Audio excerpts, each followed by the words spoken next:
last week, so I watched a few minutes of it, and then we had some friends come round unexpectedly. So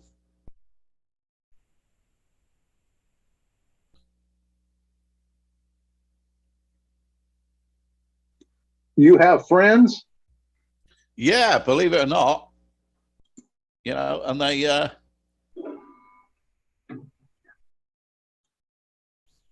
you know, they know me and they still come round. It's kind of odd, you know.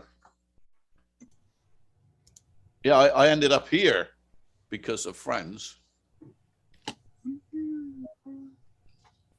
I was going to retire up in the villages. That doesn't tell me anything. Where's the villages? Oh, the villages is huge. It's north of northeast of Orlando. Oh, It's not far from Ocala, and it's a retirement. It's 5 villages, and they're retirement places. In the winter, it's got a population of about 125,000. In the summer, it's about 75,000, and they're all over 55 in these dedicated villages. And, you know, half the roads have been placed with golf cart tracks and all sorts of things. They have music every night. It's kind of nice. It's kind of interesting, but it's a bit high pressure. It is the, I gotta get this right. In the country, the highest case of STDs in the country is in the villages. And you can look that, and you can look that up. Can you guys hear me okay? Yeah. Fine. All right, guys. How's it going? We're talking about STDs. I know. I was over here trying to get the YouTube started, and it started just in time to catch the STD conversation. So welcome to our YouTube viewers. Tonight's show will not be centered around sexually transmitted diseases. Nor partisan politics or any of that. Nor partisan politics. As a matter of fact, I can tell you the only diseases we're interested in is ones we can give each other with our radios. Yeah. Okay. Let's see. No roundabouts. Right. Well, anyway, welcome everybody. This is the Southwest Florida TechNet, and I'm broadcasting tonight from my cabin in the North Georgia mountains in a little town called Young Harris, which is right between Blairsville, Georgia, and Murphy, North Carolina, and Hiawassee, Georgia, if anybody knows where all that is. We're up just shy of 3,000 feet here. And I was able to just a second ago, and I'm going to see if I can do it again. I was able to switch cameras here. Let's see if I can do it. Look at this. That's what my my scenery looks like. There's our car and our my little shed there. There's another house in the distance. There's 5 houses on this mountain, including mine. And you can see there the mountains off in the distance. And then when you get over this way, the mountains go up pretty steep behind my house. And but it's real nice here. And we've got a 2-story cabin with a fireplace that my family has owned here for a very long time, 35 years, I believe. And we absolutely love it here. And we come up once, sometimes twice a year. We come up here. So let me put this back. There we go. But yeah, once or twice a year I come up here. And so tonight, Joseph's going to be hosting. He just needed a few minutes to get a couple things taken care of at the house there. And then he's going to be in to host the rest of the night. So excuse me if I'm a little breaking up or I see that my image is breaking up just a little bit, but that's all right. We did have this, there's just a few things. Joseph is going to be in here in just a few minutes.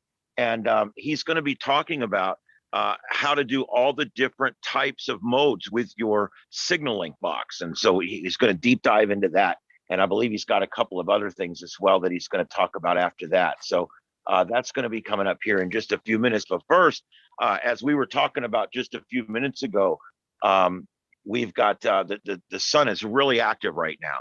And unfortunately, I can't put up any screen captures right now. I guess I can hold it up to my computer, right? There it is.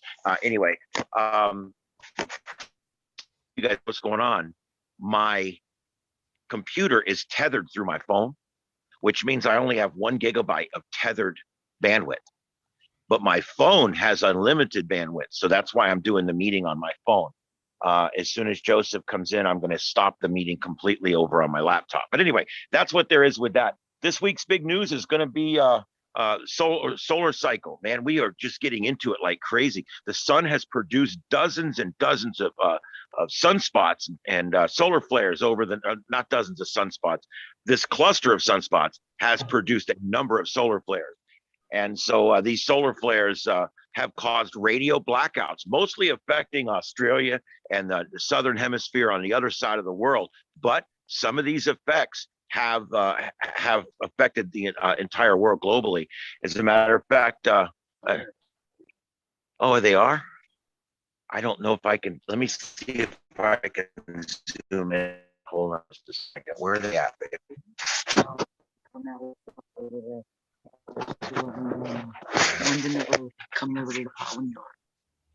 Let's see if I can. We've got deer down here. See if I can get you zoomed in. See him right there to the right there. I'm not seeing anything right now. It's just a dark screen. Fortunately, we can see. Oh, Video's back. Right there in the middle of the screen is a deer. The little There's brown 3 thing? over there. Yeah, that brown thing in the middle is a deer. He's eating that pile of corn we put down there. We chum them up, but nobody hunts here. You can't hunt here. So we chum them up just so we can watch them. But you can see them there in the middle of the screen. I'm zoomed, just to give you an idea, I'm zoomed all the way in. Look at this. That's down by the road, out past my driveway down there. Kind of fuzzy. kind of. Well, zooming in on a phone or a real camera? If I move the phone more than this, I lose them. Okay, so yeah, you zoomed in on a phone. That's why it's so crappy. So That's it's it. pixelated, but the pixels are kind of. Well, yes, it's a it's for a for crap phone, and then it's going to go through a for crap internet connection, and then it's going to get a for crap picture on my for crap laptop. So it's like for crap. Everything. Exponentially. Yeah. Are you guys enjoying this crap? Particularly when you want to see something. Now if I had made that to where that was the big picture, Backing off the zooming, and let's see if we can see anything.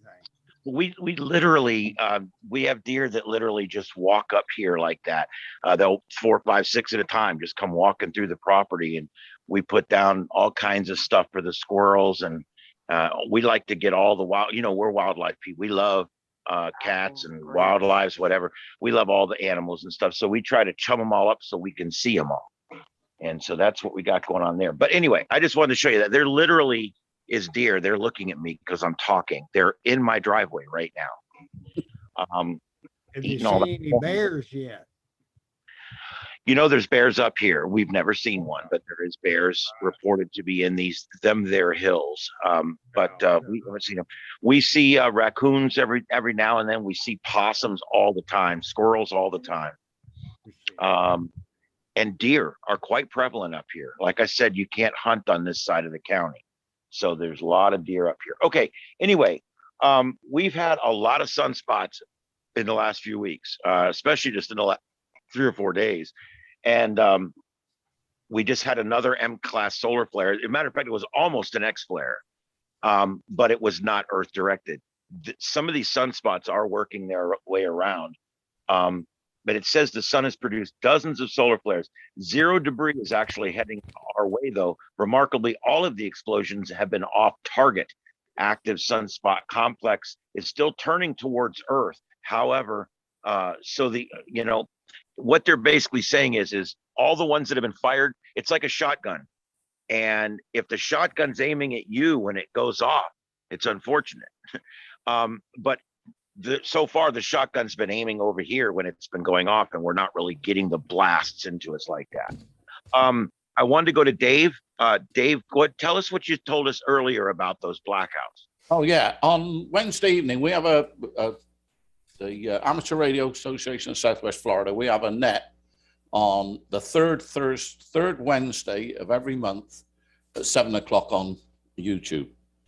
Sorry, on Zoom, and we were looking at various bits of software and whatever, and I noticed on, let me go and get it, on Grid Tracker, they've got a little widget that shows you the current conditions.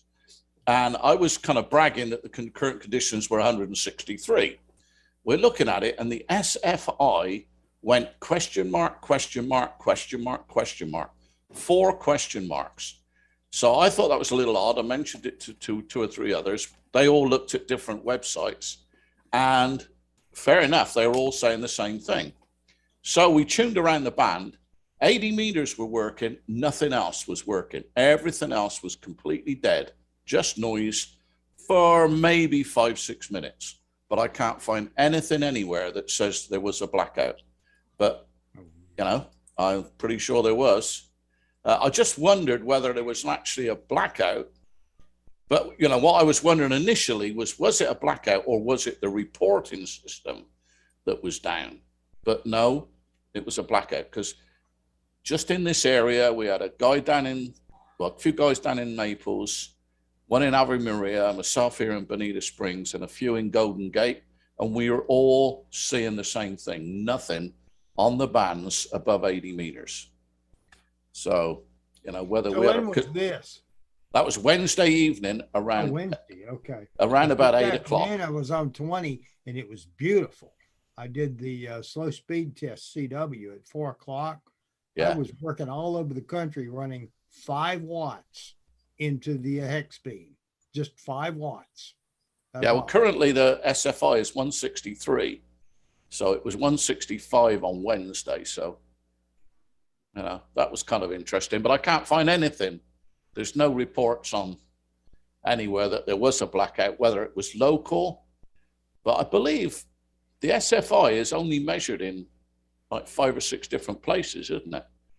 And combined, I think, in Colorado. I don't know. Maybe somebody knows a little more about that. All right. But anyway, that was news from sunny and hot Bonita Springs. Well, I'm back. I'm Ian here. I'm here. Sorry, I am here so late. It was chaotic inside. I had to eat some dinner, and I barely got out here because my mom has been all like, she wants me to visit with the family more. So I was barely able to get out here because she was like, "No, you have to stay in here with us." So you invite her down here with us. That's good practice, because you'll have to do that with your wife going forward once you get married. No. We are a family. That's right. yes, radio that's what I try family. to say. The ham radio family, but no. All right, Joseph, I'm going to turn hosting duties over to you. Okay, are you gonna stay for a while? I will stay for a little while. You can turn off your camera to save data if you want. Yeah, well, here's the thing. I'm going to shut down my computer to save data because I have unlimited data on my phone. That's why I'm using it. Right. So, all right. And I actually have, hold on just a second. Let me just do this. All good. All right. All right, there we go. So yeah, what we're going to do is I'm going to go back into here and I'm going to make Joseph the host. And that should, if I can figure out how to do it here. There we go. I'm going to make Joseph the host, make host. Yes. And then you can make me the host. Okay. Joseph. And then make me the co-host. I also made Rick a co-host as a backup. All right. And okay. All right. Perfect. So now we're all set because I'm going to bow out in a little while because I've got family stuff going on here.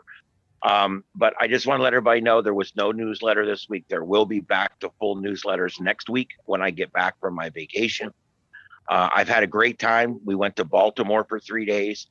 And then we spent the last 3 days here, and we've got about 3 more days. We're heading back on Monday morning. I may be back in time to go on the air Monday afternoon on the drive. I'm not sure, but I'm definitely going to be returning to work on Tuesday. So that's pretty much what's going on with me. But we've had a great time up here. Not a lot of radio going on up here. I've been monitoring 2-meter call and I've heard nothing. So I don't know. I don't know what's going on. Kind of boring. I've even called out a bunch of times and didn't get anything either.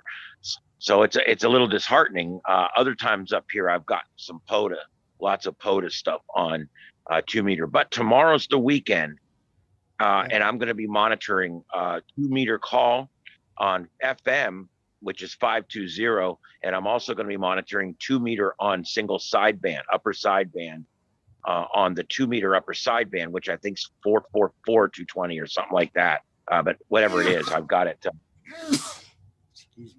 I've got it on here. I want to try to make some more single sideband contacts on VHF. I think that's kind of cool. I don't know why. It's really cool. Anyway, all right. I don't have a lot else other than that. So I will at this point. I'm going to turn it over to Joseph here in just a minute. But before I do, did anybody have anything for me or any announcements they need to make? All right. Awesome. I guess that's about it. I appreciate you guys bearing with me while I'm on vacation and spending time with my family. I will hang out for a little while. I'll probably check back in later at some point, but Joseph's got this, and it's going to be great tonight. We're going to be talking about your SignaLink box, and we're working with all the different digital applications with your SignaLink box. So that should be cool. And then we'll be doing some other stuff after that. So, all right, I'm going to turn it over to Joseph. Coming in tonight. Stupid thing froze up. My Zoom. Okay, there it goes. Now it's working. Okay. All right. So yeah, we talked about SignaLinks once before, and Ian was setting his up with his FT100. But I finally found a SignaLink. We just had one in a box in our like old ham stuff. We just had a SignaLink sitting around that my dad had purchased at one point and we never used. So I found it. It had a cable with it for the Yaesu, I want to say 2500. I'm not really sure, but it had a cable with it, and I really wanted to use it with my Kenwood here because lately I've been doing a lot of slow scan TV. That's actually starting to become one of my favorite things to do is slow scan television, and having to do the whole set the radio on Vox, put the hand speaker on the table and then set my headphones on top of it. Yeah, that's not very fun. So I'm like, well, Joseph, I have this SignaLink here. What? Joseph, can you kill Ian and highlight yourself? Oh, because he's still featured and he's disappeared. Well, he's half back. Let me do this. Is that better? There you go. All right. So I had my Kenwood here, and I've been picking up a lot of slow scan TV on 20 meters lately. And so I had this box here and I'm like, well, okay, this is pretty cool. But I didn't have the cable. So I ordered the cable on Tuesday and it just got here today. So perfect timing. But we're actually going to go through, and this is my first time using a SignaLink. So I kind of have all of you here to be my tech support for when things don't work out. I already have solved a couple issues that I had initially before I got the cable. I was using this, like there's a port on the back just to plug in an aux input. So I did that, and I had all kind of like audio stuttering issues on my computer. That was something on with my operating system. I did a reinstall and that fixed it. The other problem was I couldn't get it to go into push to talk, I couldn't get it to PTT, and I fixed that too. I had to adjust the volume, because I could adjust the volume, but there was another volume that I had to adjust with ALSA, because I'm not on Windows, I'm on Linux, so I couldn't just do the standard instructions that they give you. But I got it working. It now goes into PTT mode, and I get the audio, and it comes in, and it's nice and smooth. There's no hitching and everything. So I'm gonna actually move the camera here, and we're gonna set this up. I haven't set it up yet, and there's a couple videos on how to do this on YouTube already, but I kind of wanted to make my own. So I move this, and this camera will probably freeze up at some point because I have it on an extension, and when you put these things on an extension, they just love to just randomly freeze up for whatever reason. Let me screw the webcam here onto a, sorry if everybody's getting dizzy. All right. So is it a webcam or is it like one of the it's a webcam. Okay. It is a Logitech webcam. So let me just adjust this. So we can actually see what's going on here. Okay, so I have up here the SignaLink box sitting up next to the radio, and we are going to configure this thing for the TS440S, and it's actually an interesting process. So I'm going to unplug it from the USB, and I already plugged in the little DIN cable back here into the accessory port on the back of the radio. Oh, and the thing I love about this the most, even though I haven't even started using it yet, is that the radio does not shut off the external speakers when you plug the cable in.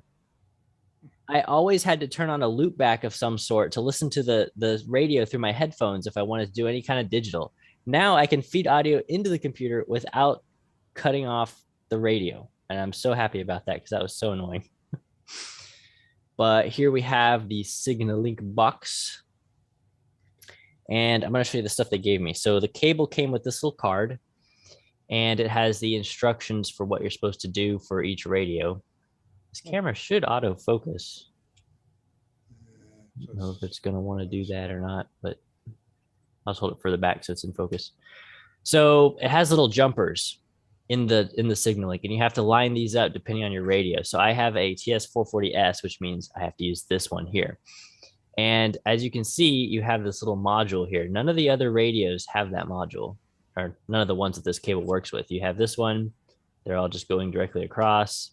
This one, similar, but one pin is slightly different. This one actually has a little diode right here, and they send you the diode in a little bag here.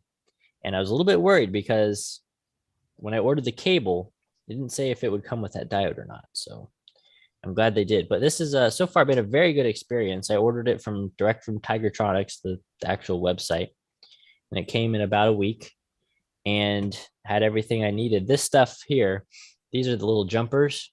You can actually buy just like a little PCB with pins on it that you can just plug in if you want to have multiple radios and be able to switch between modes faster. But I got just the little jumpers here because I only am going to use this with one radio. So in the bag here, this was the bag, by the way, with the jumpers came with the SignaLink and not the cable. I do want to show the cable though for a second. Get it here. So it's like a gray cable. One end of it has this monstrous, it's called a DIN connector, I believe. And the other end is a standard network cable. 45. Yeah. Is that a network cable or the bigger one? It's an actual network cable. It's not like a RJ45. Yeah. Okay. So it has all the wires used. Yeah. Hi. So that's pretty neat. Yaesu use the bigger one, don't they? And the smaller one, depending on what radio it is you're using. I don't know. I got this one. All right. So we have, they gave me a little Allen key, which is nice to open up the SignaLink. Allen key too. So we got to do figure 2. I guess I should open up the back. That's how I've seen everyone else do it, is open up the back of the thing. I'm gonna open mine up here too. And it should just slide out from what I've seen, because I did watch like 1 or 2 videos on the SignaLink box. But I'm so glad this works with Linux, because they don't mention any Linux, in their instructions. But since it's just a simple USB card or USB sound card, then it's pretty much universal with everything. So work with a Raspberry Pi. I think you need to open up the front and slide it out the front. Really? Yeah. At least that's what No, I you're did. right, because the little knobs are here. Well, You're right. let me go That's what I need to do. I'm playing along with you. I've got one here and I'm doing the same thing while you do this. All right. It's pretty cool. Hold on, I gotta put these screws back in. Yeah, I think the front is the way to go, because if you remove that plate, you don't have to take out the knobs. I could take off the knobs probably, but Now, of course, now I've lost the Allen key. you can have mine. There you go. Yeah, what, 700 miles? Beam it over here, Scotty. Yep. I just got my brand new antenna. I think I could probably beam it over with that antenna. I'll talk about that later. That thing is a monster. You think All I right. can pick it up on my hex beam? It's not an HF antenna, Oh, but yeah, it's so big you probably could. It radiates in the visible spectrum. It's so powerful. I pretty much got the best and factory made antenna that you can possibly get for VHF UHF. I got a comment GP9, and I've shown pictures of my tower before, so y'all kind of know what it looks like. But now it's about 50 feet tall. Quite the upgrade, and it performs too. It really performs. But I'm going to talk about that later. So I just got the last homeowner association or anything there to get upset about it, or? That's the funny thing. I do live in an HOA, and I'm pretty sure antennas are against their rules, but they have not said anything to me yet, despite it being visible like as soon as you enter the neighborhood. So I don't know. Maybe this will push them over the edge though, because this thing's pretty big. All right, so there's the inside of the SignaLink, and we got to do this thing here, but I'm not sure what the orientation is. Is it like this or is it like this? I guess it's like this because yeah, it's labeled on there. The little nipple is usually one.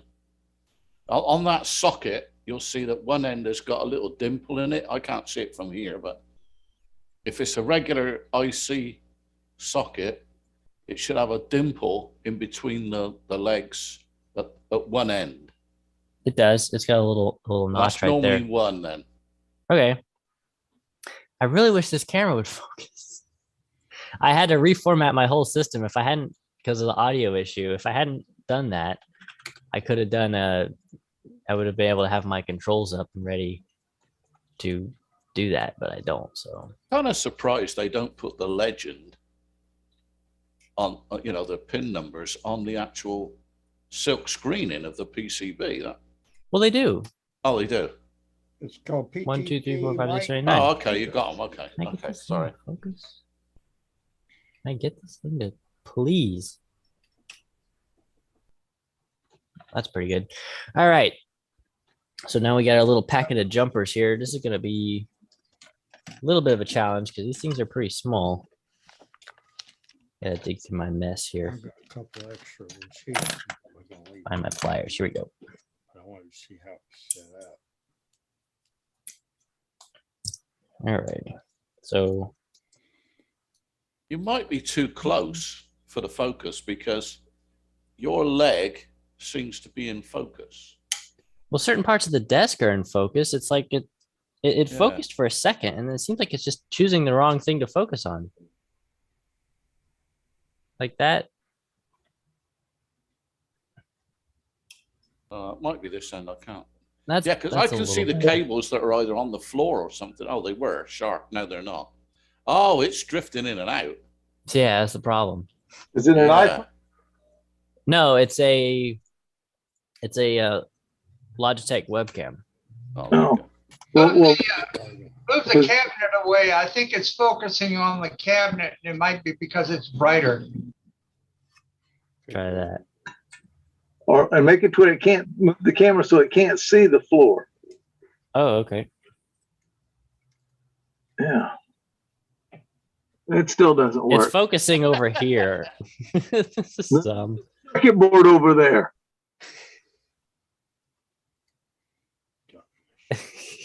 Can't say that helped any. No. So I've been busy doing an email. Is this a SignaLink? Yes, we are setting up a SignaLink, and we're gonna try to use it on slow scan TV and FT8 and all that stuff.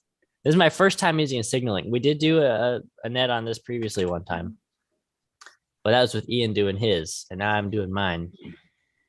And we're gonna see if we can't make it work. So I got the little jumpers sitting here. I need to get the rest out of their package. I like getting products like this, like made for amateurs by amateurs, like this kind of thing, because they usually think of everything you might need. The price of this stuff is usually just a little bit higher than what you get for like a Chinese thing, but it's usually a really fun experience using this stuff. You know what I'm going to do? I'm going to stop video And I'm going Picks to. is sharp. Yeah, it's just really dark in here. Aha. While I was talking here, I put OBS on here. And now, oh, Zoom is frozen up. Why is it frozen up? Okay, there we go. Let's try this. Now I have manual controls. Where's my focus? It's the resolution thing. I don't Focus. think I have a focus knob now. Hold on, almost got it. There we go. Yeah, but Now we got it. We still can't see much. It's like a resolution thing, not actually a focus. It might be, but that's better than it was. It's in focus now. It's definitely in focus, but it might be a bit low res. You can't, you can't read the legend or the. I can read it looking at my screen. You can? Yeah. I don't know what resolution it's sending out over to you guys. I'm just monitoring my own thing here from Zoom, and I can. Hold on one second. Like that should be working. It's set to HD and everything. I don't know. I think this camera is a 1080. Also, take that piece of white paper that's on to the right and put that underneath that blue board so that the blue board and the blue and black background are different. This thing? No, the other piece of white papers. Put something that's not blue and black underneath that blue. Oh, I see what you're saying. I see what you're saying. Yeah. White or there's That's a smart thing. Add some contrast there. Oh, yeah, that's good. It's a lot better. It's the same. But I can almost read the I can almost read the SignaLink paper, but it's good enough. Yeah. I mean, if anybody wants a better picture, they can go to the SignaLink website and look at the SignaLink circuit board and whatever you're pointing at, then they can it's not like it's terrible. Should be all right. Yeah. This is good as gonna get for I can see the ICs. I can make out pin 1 of the socket. Yeah, there you go. And I'm an old 67-year-old man. I'm gonna do that. And I'm not even in Florida. Hell, I'm in Georgia. you're not in Florida? You said that like it's an excuse. Yes, I got old eyes. I got old eyes, and I can even read the part number on those ICs. Oh well, I just discovered something. Wow. Yeah. This was scaling down to 720p.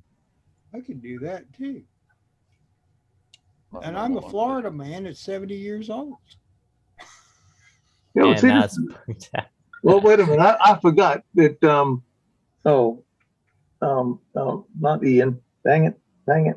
Joseph is not in Florida anymore. He's doing this from Deepest, darkest Huntsville. Huntsville, Alabama. There you go.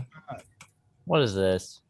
So I technically might be closer. I don't know what that is. You got a double image of something. I have a problem is what I have.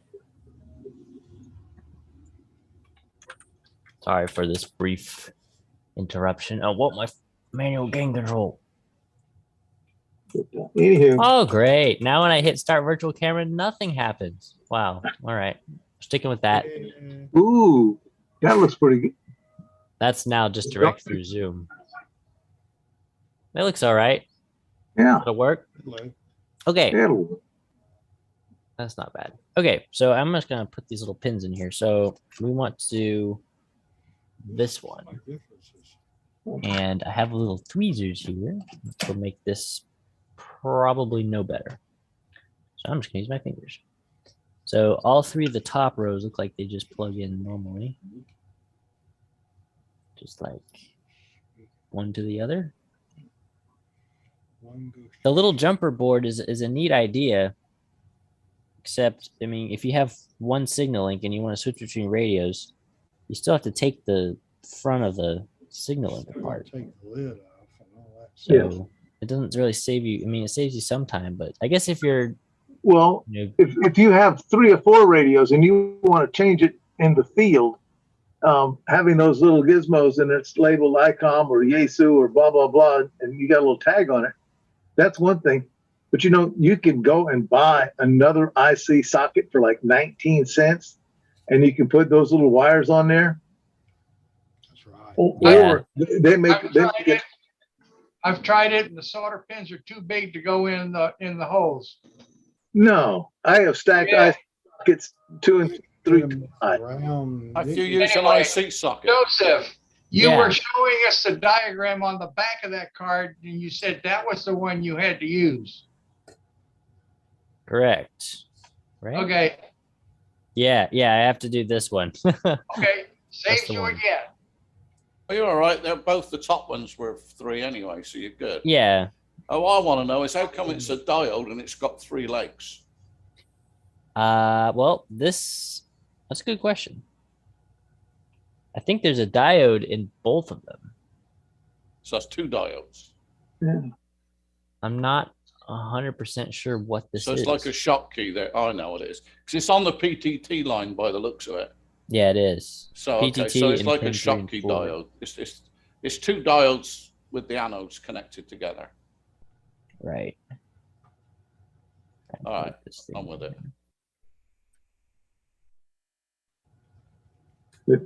Yeah, but they're little pre-done ones are ridiculously high, and for a few cents more, they could have made a place to store all those spares.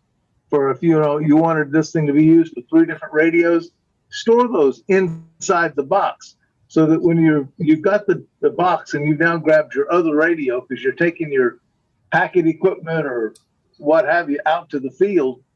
When you get there, it's like, oh, I forgot those. Oh, wait a minute, I left them on the inside of the box. Yeah. They would rather you bought another one, wouldn't they? You know. Probably. I mean, you could replace that with a complex dip. Yeah, you could. Yeah, you could. Well, SignaLink makes little circuit boards that are I've seen those. Yeah, that's what we're talking about. And they're like way overpriced. Yeah. It's like $18 for one of those, I think. Yes, but you can buy an IC socket that's just like the one that's that's been soldered in for like 19 cents if you buy a rail of them, and then you can make a buku. All right. But anyhow, unfortunately, it's time for me to run, folks. I've got a shower that I need to go take. All right. Thanks for being here for when you were. See you later. All right, we're gonna put that back in together and just bolt this all together. That was not too hard. I can understand it being, if you got glasses and everything, it's harder to see. Well, don't put the screws in. Don't? No, not until it's working. Well, I'm gonna. That's bad luck. Like PC. Yeah, it usually is. Everything comes up. You're right, but I also don't want this thing falling apart.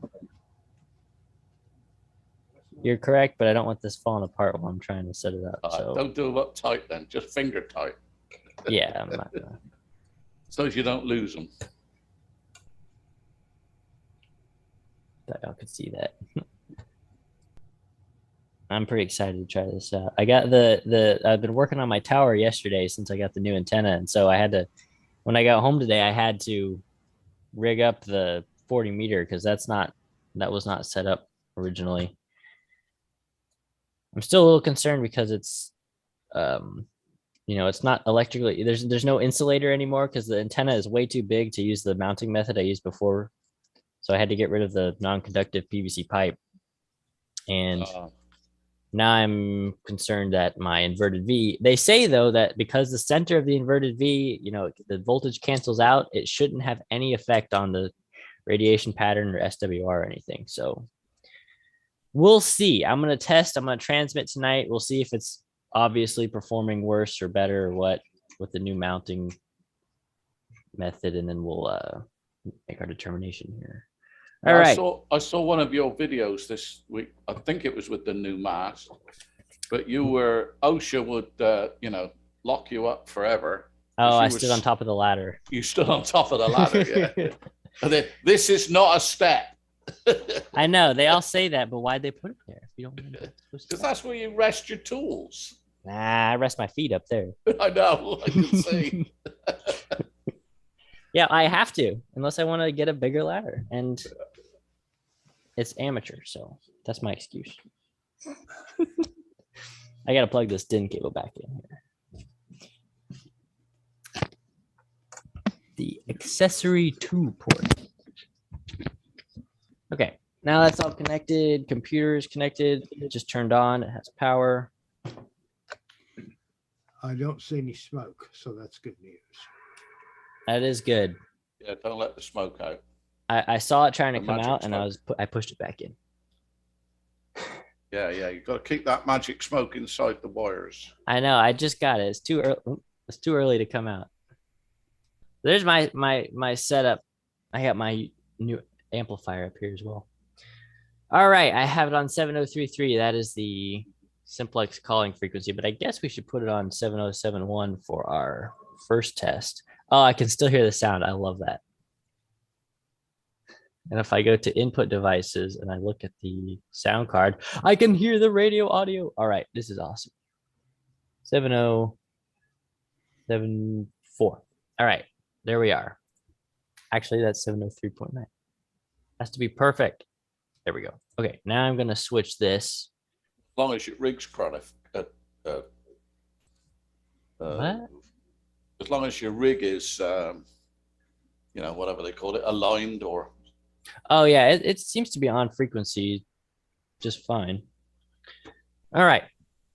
So we can see the PCM 2906 audio codec is getting audio. If I adjust the radio volume, it doesn't make any difference. But if I adjust the RX volume here on the SignaLink, it does make a difference. Oh, that's so awesome. I can turn this to whatever I want and it doesn't interfere with the computer. Oh, I'm so happy. I was thinking about tearing apart this radio and putting in my own audio jack that would be separate from the speaker. This is great. You don't have to do that. All right. It's probably got an accessory jack. That's what it does. It's got an accessory. That's what I'm plugged into now. Okay, let's see here. WSJT-X is already on frequency, it seems. That's pretty cool. Let's see here. We are on 7074. I'm going to make sure this thing can... I'm going to turn the power down for the first time. I may still need to put a RF choke on the USB cable if it gives me problems. A lot of people said they were having problems with the radio RF getting in and messing it up. So we're doing this. I need to open up Grid Tracker, don't I? Grid Tracker. We need Grid Tracker. There we go. No thanks. Did I lose all my settings? Okay. Yeah, it looks like it did lose all my settings. All right, so we are here. Let me make this a little bit bigger. I'm going to try and arrange these a little bit. Okay. So we're hearing some things. So I am going to just do like a test. I'm going to do tune. Oh, it works. The radio actually goes into transmit mode when you push tune. That is so cool. Let's see here, though. I didn't see the needle looked like it was not doing any. Oh, please tell me this thing is not messed up on 40 meters as well. I'm going to go into adjacent frequency here and try this because Kilo Mike 4 Oscar Victor Zulu test 8. Yeah, it's working. Okay. This radio has a problem on 20 meters. As soon as it gets warmed up, like if it's been on for 3 minutes or more, it will not transmit on 20 meters. Weird. It pulls like a bunch of current and the screen dims, but the needles all show 0. So I got something wrong, but that's working. So when I hit TX, I may need to adjust my TX. So if I hit tune, actually I need to go off frequency just a little bit here so I don't interfere with everybody else. And I'm going to put it, oh, I had it on 0 power output. Well, no wonder it was not showing any power output. Okay, let's try it. Tune. Still showing 0 for some reason. Don't know why that is. Problem. Oh no. Let's put it on ALC because then we may need to adjust this a little bit. I'm going to open up my pulse audio thing here. And here's our input device. So if we do tune, I don't know why that shows 0, but output devices. Let's go to this. So that's showing as being like completely maxed out. And if I turn it on any less, it stops transmitting. So I don't know why all my meters are showing 0.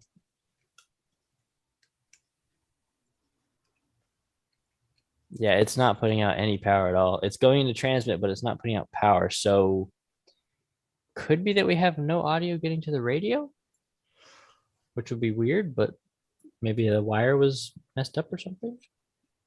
I don't know. I did them right. Got gain control on the SignaLink, didn't you? Did I see that? Mhm. On the... I do. Yeah, you've got two or three controls. You got transmit, receive, and delay. So delay is for the the Vox PTT. Yeah, I'm guessing. See, that's not right. If I do tune, Is tune kicking in the PTT though? yeah, Is it going to transmit mode? yes, it does. But you're Like, not getting anything. I just did. Transmit light comes on and everything. Yeah. So if I hit tune, Okay. the needle shows 0 output in this. The power supply also shows that it's not pulling any current, like almost 0 current. I don't think I'm getting. There's audio going to the radio. Okay, I had to make sure you're guess. set to Oh, my- upper I'm gonna- sideband, even though you're on 7 megahertz. Yep, I'm on upper sideband. Let me try mic gain here. I'll do it. Oh, that did something. Oh, okay. I just turned mic gain up a bunch. So hold on. I would prefer not to have it all the way maxed out No, you don't. because you shouldn't really. Let me turn this. Okay, so I hit tune. Oh, that's a little bit. Oh, there we go. See that? Okay. So my output volume is just too low. I'm gonna turn that up a little bit. I just don't want to have everything maxed out on one of the output options to make it work. You know, if you have that, then you can have like distortion and stuff. Yeah. So if I put mic there and I put TX there, so that appears to be transmitting. Now ALC is the other slider, and I'm not exactly sure what that's supposed to be at for optimal FT8 performance. Let me open up the other control thing here. I think it's, can't remember. Is it Pavu CTL? Oh, it's also mixer.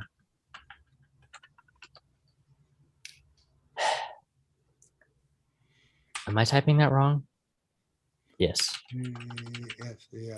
Also mixer. There we go. Okay. So I guess that's what I do. And then I hit USB audio codec. That would appear to be already maxed out to the maximum. I don't remember doing that. So I can like back it down here. That doesn't make sense. If I do this one, it's maxed out here too. Okay, well, whatever. That was not the menu I thought it was. I can make it work. We should just try and transmit and see if we get heard. That's all there is to it, I guess. So I'm going to put that there. Power, TX power is all the way up in. Did not mean to open the terminal again. Let me check one last time because when this key's up, I may have. No, that's right. Oh, there we go. Well, we have full output power now, it looks like. Yeah, that's full output. Okay. We will try this then. Let us. What you want to do is, so that you're not distorting, is press the tune on WSJT-X and then drop the power control on the right-hand side until the power just starts to drop and then increase it a tiny little bit. Because that way you won't be over modulating it. Yeah, don't touch the radio, just do it on WSJT-X. All right, so right about there. Yeah. So max. Oh, okay. All right. So let's just call CQ then and see what we can see. I'm going to do even first, enable TX. And there we go. It's transmitting. I can see the needle wiggling. Oh, I started my transmit during the cycle. I can see the needle wiggling, so it's getting audio. Okay. That's good. That was what I was going to ask you. Well, I'm looking for you. All right. We'll see if you can hear me. We're on 40 meters. Yeah. And I can't really go to, I could maybe go to 80. Okay. Certainly can't go to 20. Joseph, I think I heard you. I don't have the screen up, but I when you keyed, I heard it. I got a tone, and when you unkeyed, it went away. So I think I hear you in Fort Myers. Well, if you're not hearing another station on the same side, then yeah, you might be. That'd be pretty cool. You might be just hearing someone else on the same cycle. I haven't come in here and configured all Somebody my. do it now. I can't see. I'm calling you at the moment, but you're on transmit. So All right, I'm going to disable TX here. I'm just going to listen.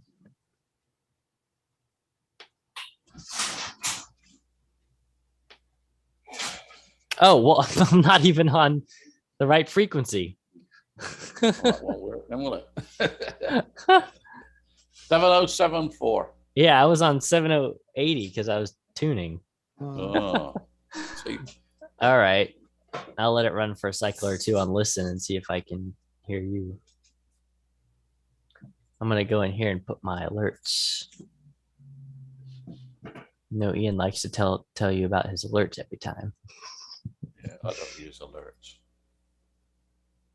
I'm just going to put in. I've put you on the 40-meter off-center fed dipole, which is running southwest and northeast. So the node should be pointed in northwest, which is where you are roughly, I believe, from here. Okay. But I can try the other antenna, which is a bit better in a minute. I did pick up one station. I mean, it also just could be band conditions. I did pick up one station here in more southern Florida. Oh, there's another one.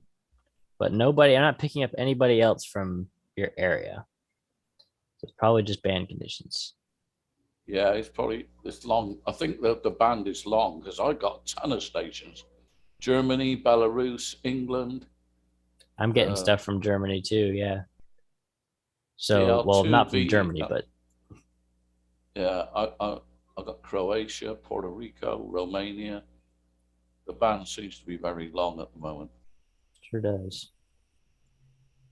But that's okay. I'm going to start calling CQ a little bit more here. I'm trying to actually get a contact. Because once I get a contact, then my colors will start working. All right.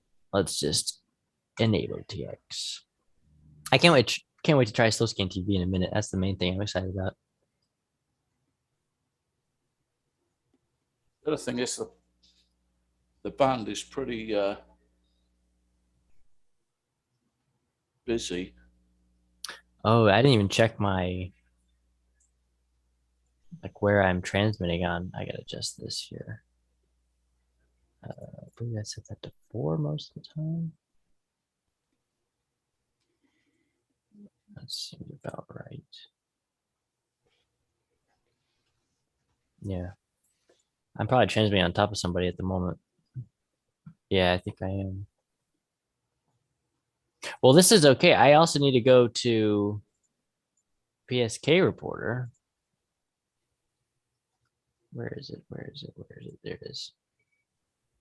And look at my call sign. And I want to see sent by KM Flow. Go. Oh, that can't be right. The page is frozen up. What's going on here? That can't be right. I said show signal sent by the call sign. Oh. Oh gosh. Did y'all freeze up? Press go. Y'all were frozen up for a second there. Yeah, I just looked at mine. This is a little bit weird. Because there's no way that's accurate. I think this is messed up. I'm gonna reload the page. I know I stopped sharing the screen. It was Zoom was locking up for some reason. On 40 meter show signal sent by the call sign KM4WZ using 58 over the last hour. Go. What? I guess there's no way. Let me share my screen again here.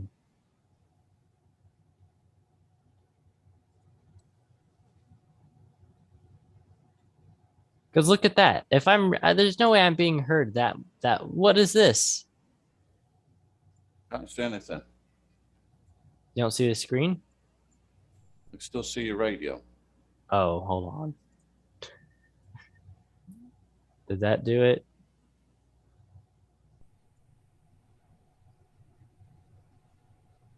Can you see it now? No, still see your radio. Okay. Let's try that again. Still radio? There we go. Okay. See this? This is where it says I'm being picked up in. But that just seems a bit... it seems like that a lot of very, very similar to my map. Just zoom in on the US. I mean, I'm being picked up all the way over here. Well, I guess the band really is running along today. That looks really, really very similar to mine. Okay. But I used the little flag one on the lines. Hey, so it says you did see me. Look at that. It says monitor AC3AV.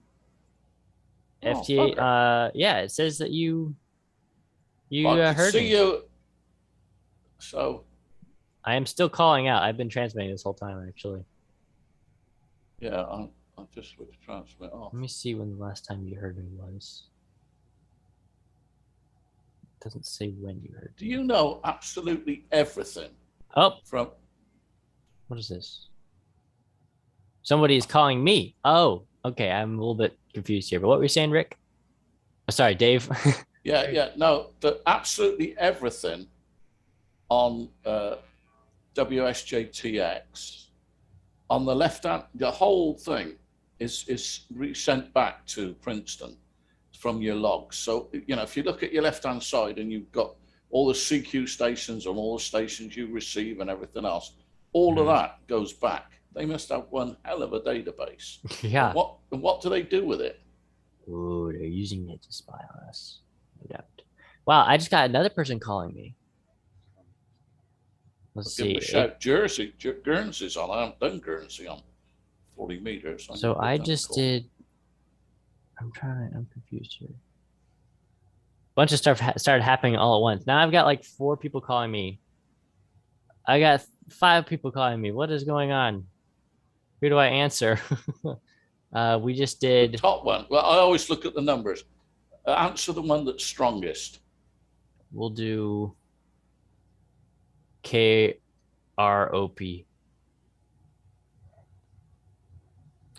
And we'll see if we can get him on the next. I guess we gotta get him on the next one, don't we? So we got KROP calling me. We got OZ1RH, KK3. Okay, he did. All right, we're keying up now. Let's see if we can get KROP, KR0P.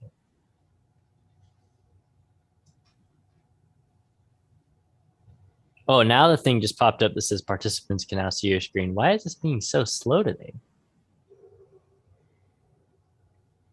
Why is it being so slow? Oh, he got me in there.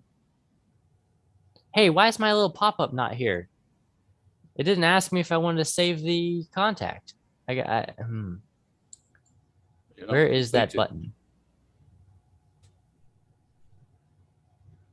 Where's that button at? You haven't completed if it doesn't come up. Prompt me to log QSO. There we go. Yeah. That was off. We're gonna, because I had not come in here. There we go. Okay. So I just made contact with KR0P. Let's try the other guy who had the strongest signal. It looks like OZ1RH had me in there. Let's try to get him.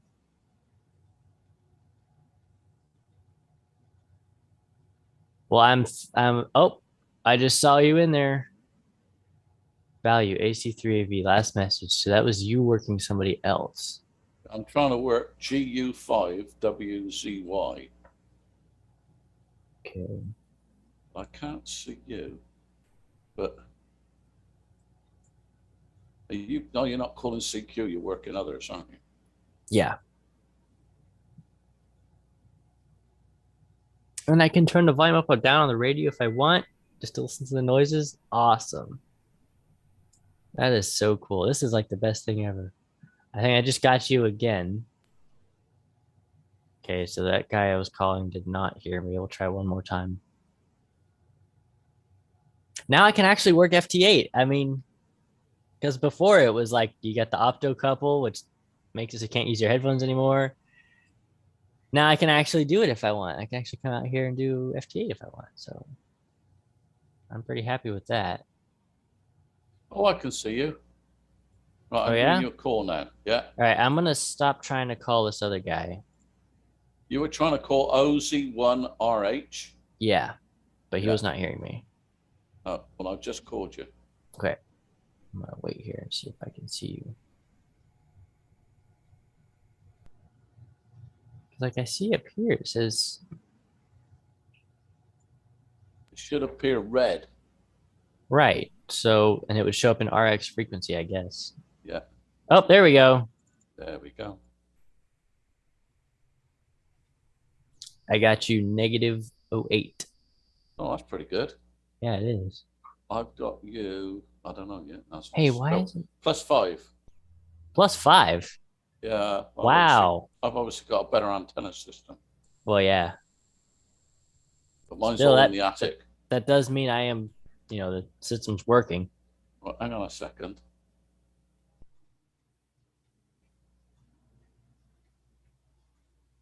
Share. Let me share. Okay.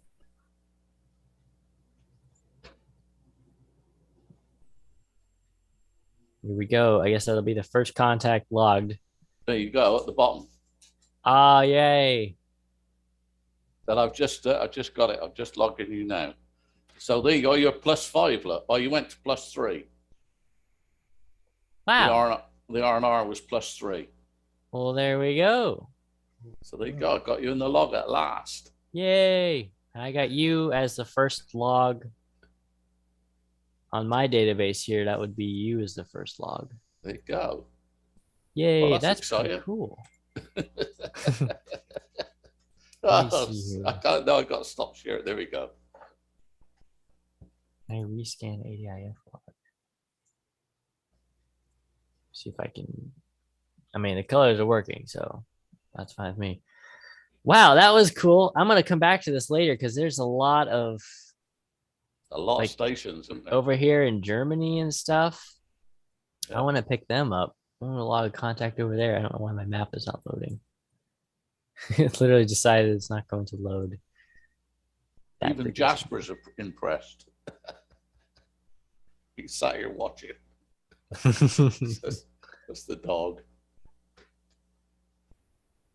Well, now I'm going to do slow scan TV. Are you equipped to do slow scan TV, Dave? No. All right.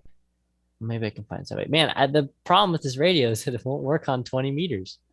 So I can't do where all the slow scan TV activity is at. I can't go there. I don't even know what I need to have to do slow scan CV, to be honest. Well, you've got your sound already hooked up and you've got WSJT-X. So all you need to do is just download the program called SSTV. It's like everybody uses it, like one program everybody uses. Called or Mike Sierra Sierra Tango Victor.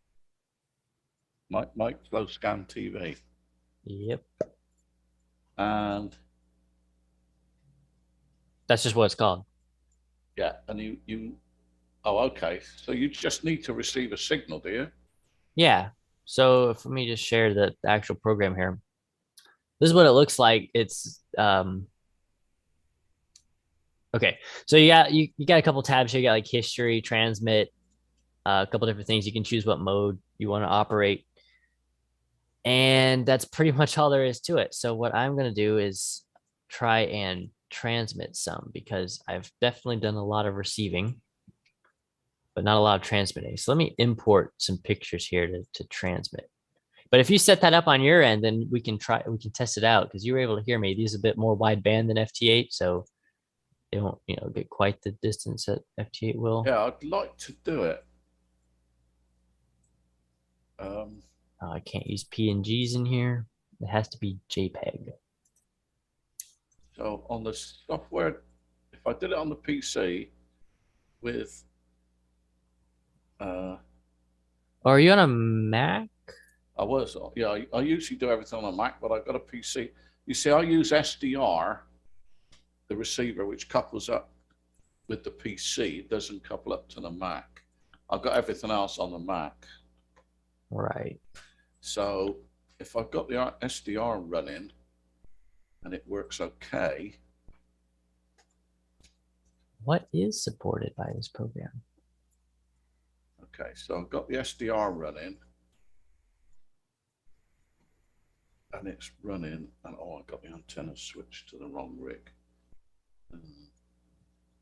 Yeah, I'm in the middle of rebuilding here. That's not going to work. I should better get it to work. Can I make it work on the Mac? Let me see. MMSSTV? Yeah. I think it has a Mac version, but it may be Windows only. Let me see if I go search here.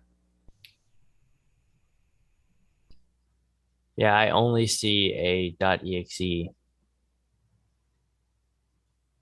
Well, let me do something else then. SSTV Mac. There's probably a program for it. There's a couple different options. You have MMSSTV on Linux. You also have QSSTV. Slow Scan TV in the Apple Mac Store. Mac OS tutorial, how to receive slow scan TV pictures from the International Space Station.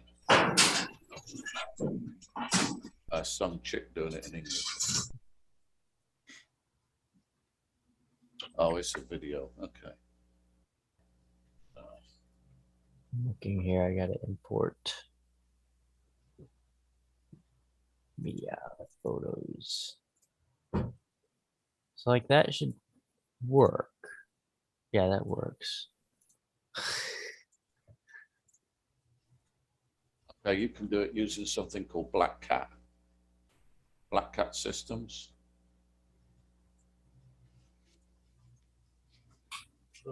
Yeah. Oh, good. I'll use that tonight. Where are you going? Okay.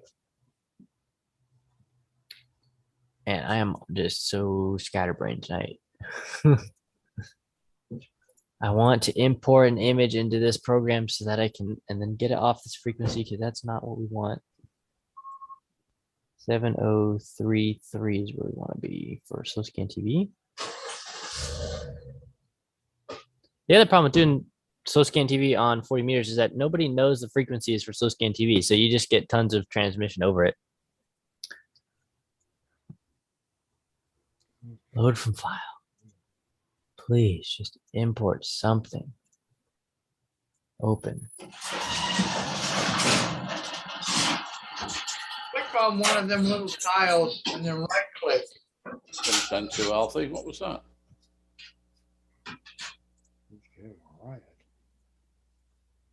Okay. I have a basic thing ready to go. Can y'all see my screen, by the way? I shared the program. I don't know if it's working. We can see your piece, your radio. You can't see the screen? No. I can see the screen that you're sharing now. I'm running two monitors, and I see your slow scan TV on my right monitor and your radio in the little tile on the left monitor. Okay. It was me. Sorry, yeah, we can see it. All right, at least it's working. This thing has been acting weird all night. So I have a thing here. So I want to transmit in Scotty 1 as my mode. And I'm going to just It's telling me I'm not allowed to transmit. Oh, wait. Oh, look at that. It's working. The needle's wiggling. So now we're transmitting. I need to plug in my speakers here into because there's a monitor port. So this SignaLink has a monitor port for your incoming audio to the radio. So since I want to listen to my transmitted signal, I'll just plug right into that port. Man, they really thought of everything on this SignaLink. I couldn't be happier.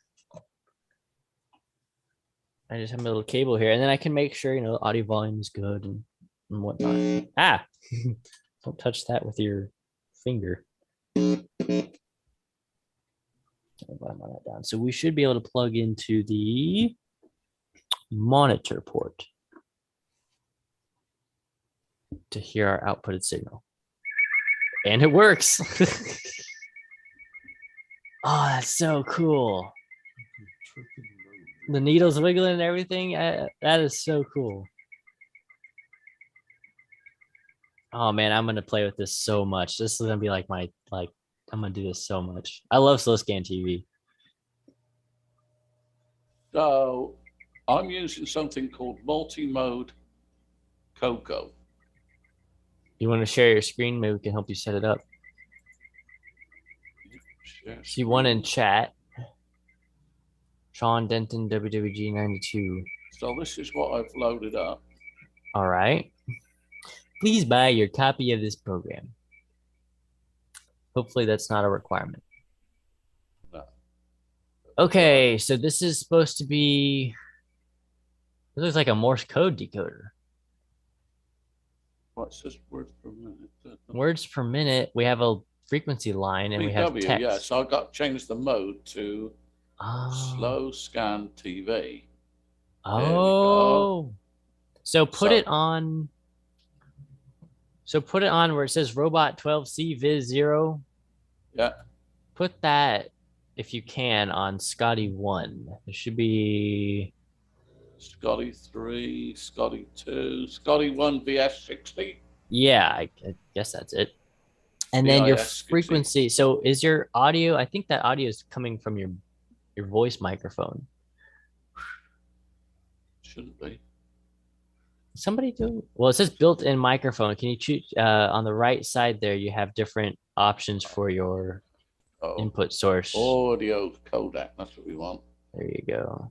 Built-in output audio codec. All right.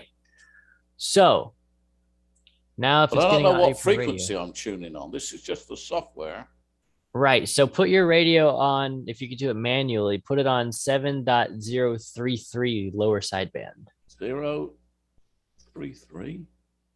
Yeah. Way down.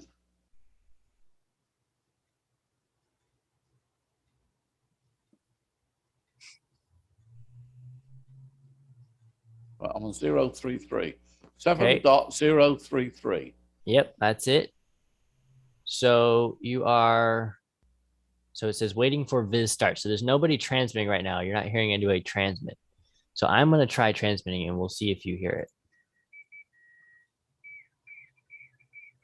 Yeah, looks like I can. Really? Is that what that is? So I'm not seeing any. What? It still says waiting for Viz start. So whatever's going on, what is going on with that spectrum analyzer? It's like jumping around between noise and a strong signal. I don't think that is getting the radio sound correctly. 033, that's way down in the CW band. Are you sure you got that right? Yeah, I have a list here. We have, let's see, 40 meters lower sideband, 7.033 megahertz is the call frequency. And then there's also 7.171 is the other call frequency for the US. Well, I've got. We can go to 7.171 if you want. I don't mind. Yeah, let's try that because I've got somebody locked on CW there. 7.171. I don't know what everybody uses here because I haven't heard that much activity on either frequency. Like on 20, it's 14.230 every time. All right, 7.171. Oh, watch out. Remember? Every time I do that, I want to close it. Hello, Dave. My On name there. is Paul. But I'm just trying to think. Yeah, that's receiving okay. I've got no way of I've lost my checking that I'm actually connected to the radio. back. Well, you're set to USB audio codec. Well, wait a minute. You don't have. Are you using a SignaLink? No, I've got built-in. This I'm using the FTX, Right. FTDX 3000. That's got its own built-in audio. So this Same as I'm thing- using for WSJT-X. Right. So you would have to. Well, if you want to transmit, that's a different story. But we're trying to get you to just be able to receive right now. Yeah. I guess it's getting the noise. So either you're not hearing my signal, or I mean, I've actually got somebody on there. doing CW on 7171. No, on. Oh, hang on, 7171. Yeah. I mean, That would be it's, lower sideband as well. well, I've got an upper sideband. You said select upper sideband. No, lower sideband. Uh-huh. For this, only FT8 is upper sideband. This is actually lower sideband. Weird. Okay. Even though I guess technically it's a digital mode.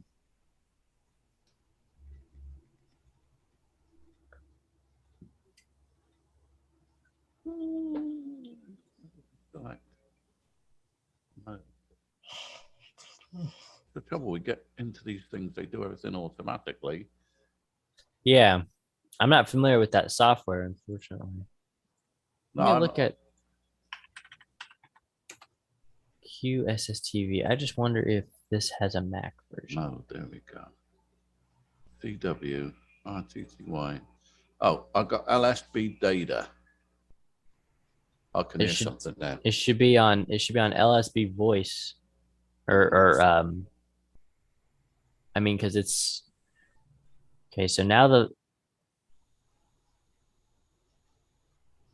I'm just confused by what is going on here in your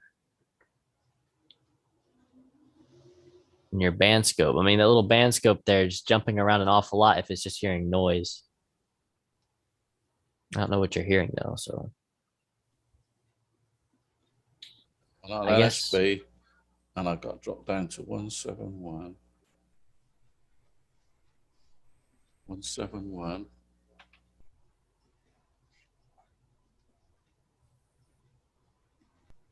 What's this here? select overlay template. I guess that'd be if you're transmitting. You can put in templates for where you want your like CQ and your letters and everything. Oh, okay. So I'm just gonna try. I'm transmitting now. If you're on frequency, I see something there that could be my signal, but Yeah, I'm receiving something audio wise. does it sound? What does it sound like? Does it sound like this? Yep. So you're hearing that? Yeah. Okay, so you're hearing my signal pretty good then. The software, it looks like it's off frequency almost.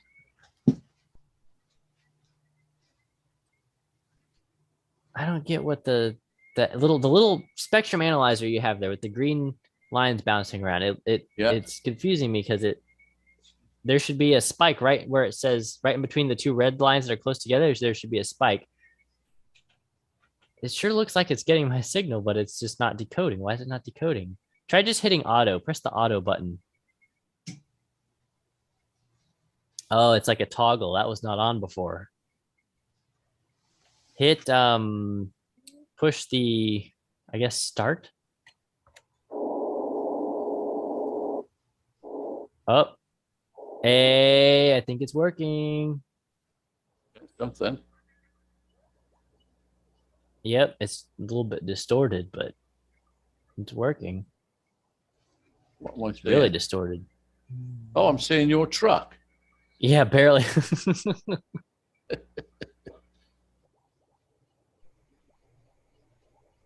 Yeah, that is really distorted. You're having the problem I was having earlier with the audio with it offset like that. I wonder if that's my end. If I'm transmitting distorted audio. Yeah, you're picking me up pretty good. So you have those two sliders there, and while it's decoding, you can slide those and adjust the like skew and everything to try. Oh, I And, see. So, oh, that's somebody else. no, that's the same picture. It's just the colors are like, see the blue? The blue is correct. So you want to slide it so that the blue is. Let me transmit again here. Oh, I can vertically line So it there's a up. new one Oh, coming in. So here comes a new one. So, I've got so it that little line, underneath. right? So that line that you have your tool to skew. Well, yeah, because it Skew it so that the text is red. So that it says it's blue. Keep skewing it left or right, whichever direction you want. well, that one looks pretty good. That's blue, but the text is red. So keep sliding that slider until the CQ SSTV is red. There, we go. That's what it really looks like coming out of my transmitter. Okay, and that keeps it level. Right. So see how there's like stair stepping going on? Yeah. I'm hoping that's not me, because that could be my system causing you that problem. I mean, the COSSTV looks really good. Yeah, but then it immediately chops and you have another line there. Yeah, I guess this line here and that line should be lined up. Yeah, they should. Now it's stopped receiving. How do I go? Oh, you're the picture filled up. So hit start again.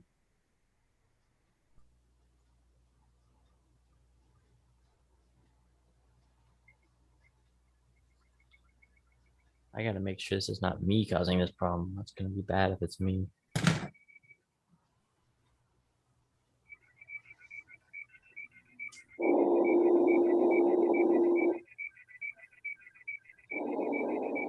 Oh, you're red, so I've got to go over to here.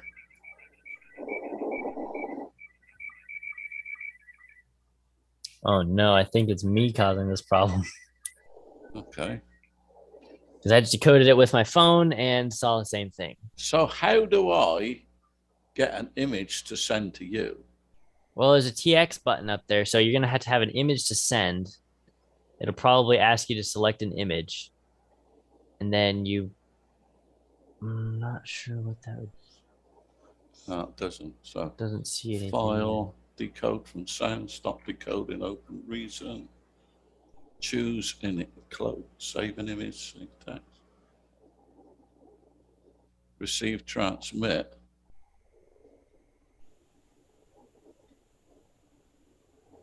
I wonder if that software can even transmit SSTV. Oh, it says mode down there, SSTV.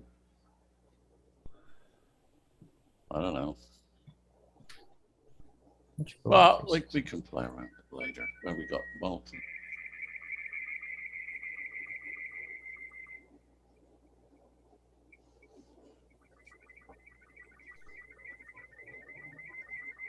So I got a problem on my end. If my audio is coming out weird, it's going to cause that stair stepping effect, which I thought that was fixed.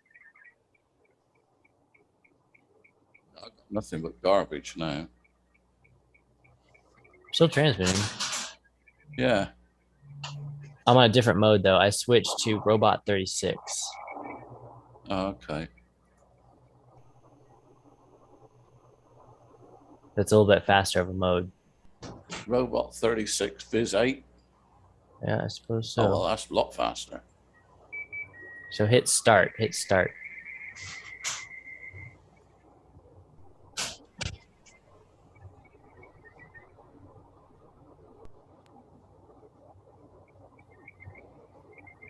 That's a lot faster. I'm not really sure what I'm seeing. You sending the same image? Mm-hmm. That's a good then. Oh, I see. Oh, okay, so I got you halfway through the image. I have the same problems I was having the other day that I thought I had fixed, and now it's back, which is really frustrating.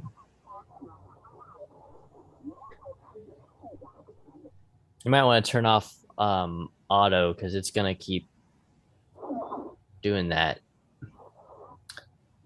My audio coming out is every now and then at like a certain amount of time, the audio is hitching for like a millisecond or two. And that's enough to cause anybody receiving my signal to lose the sync pulse, which is what keeps it aligned vertically. And that's why you see it looks fine for a while and then it slides over a bunch and then goes down and then slides over a bunch. That's something wrong with my system and I have no idea how to fix it. The software won't. That software is funky. I've never used that before. No, there's no way to.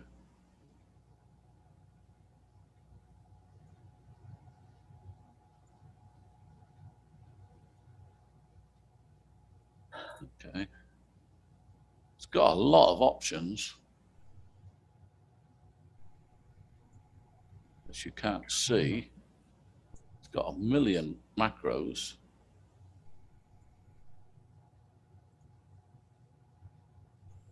All right, so I guess it just runs on whatever frequency. What was the 20 meter frequency? 14.230.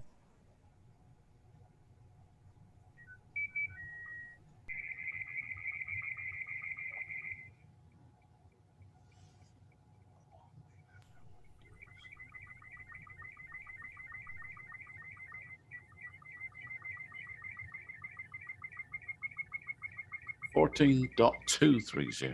Yeah, damn it. Right. 2, 3.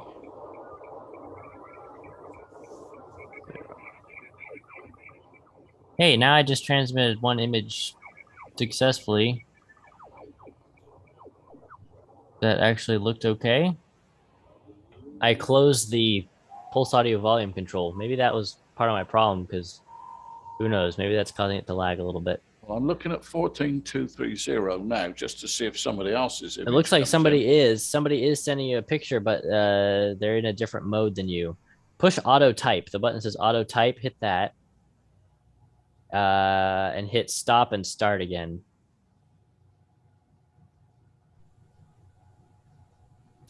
It should be able to detect. Yeah, there's somebody sending a picture there. Just,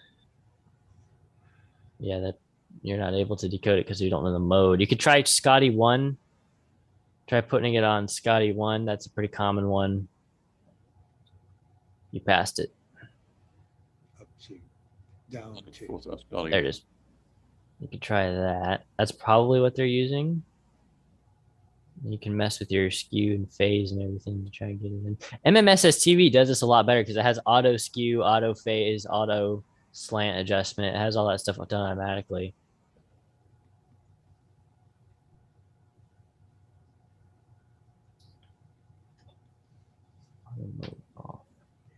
Anything that I can recognize yet. 360. I'm going to try and transmit a few more times and see if my audio is still messed up.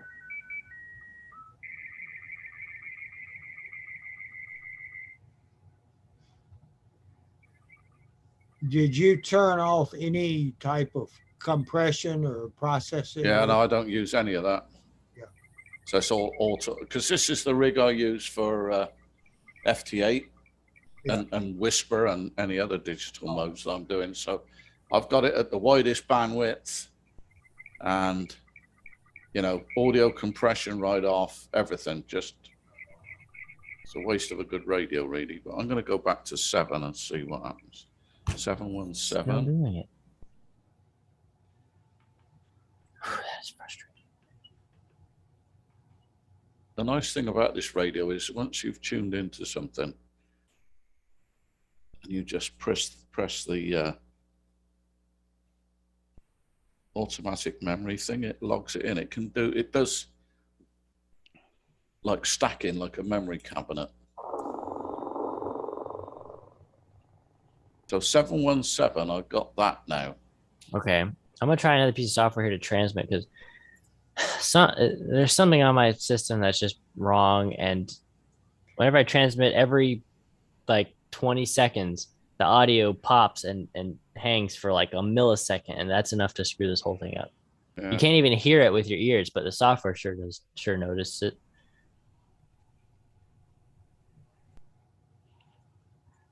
So I'm going to try and transmit something here. I don't know how to fix it either because the only way I fixed it before was to reinstall operating system. It's not happening on decode as far as I know. It's happening on encode. Something about my audio. Oh. That's just really just transmit that. I'm so tired of poking around with this. 2TX transmit. Oh, the audio volume is way too low.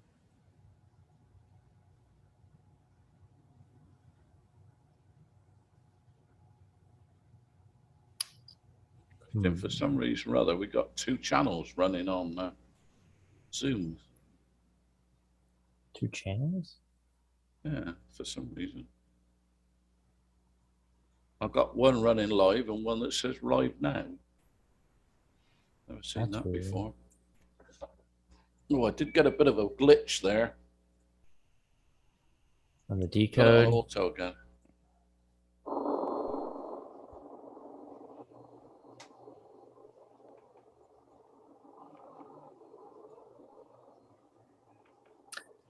I don't even know what mode I'm on. Martin 1. I will need to be on Robot 36.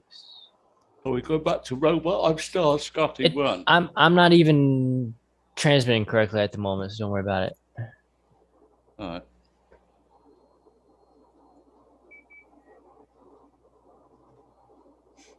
Bob Dallas says he just received 7171 lower sideband.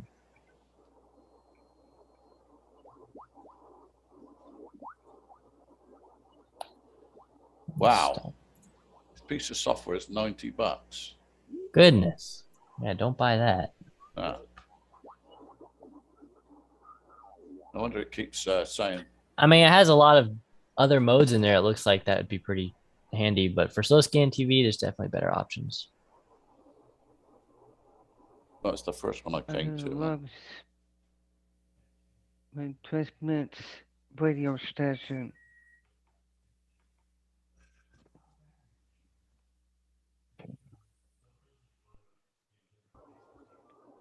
On the server, not weather servers.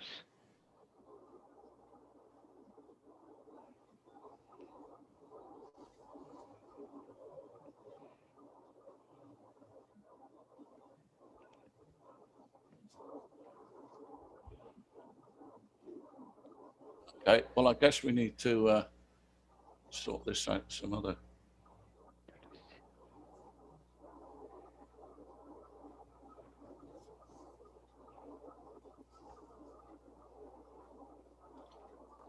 Oh, good. No, here, working out.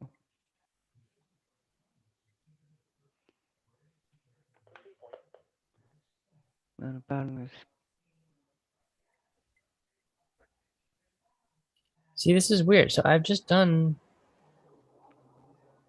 a transmission. I'm still doing one, and it hasn't messed up this time. I am on different software. That may have been it.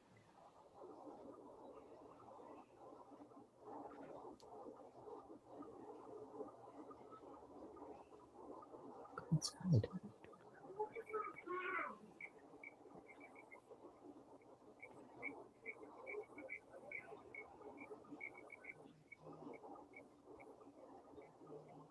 Well, all right. So I just did a full transmission using a different piece of software, and it did not have the audio problem. So let me try transmitting to you again, Dave. I want to actually get you All right. So which mode? Proper picture. I am going to be transmitting on Scotty 1 on 7171.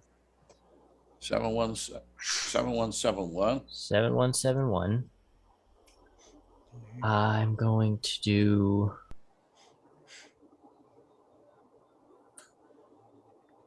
I do have to increase my volume here because my output volume in this piece of software is a lot lower than the other software. Soundcard.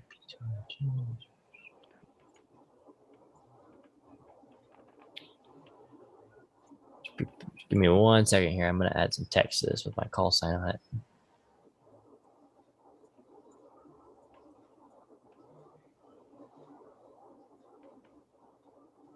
text. There we go. KM4.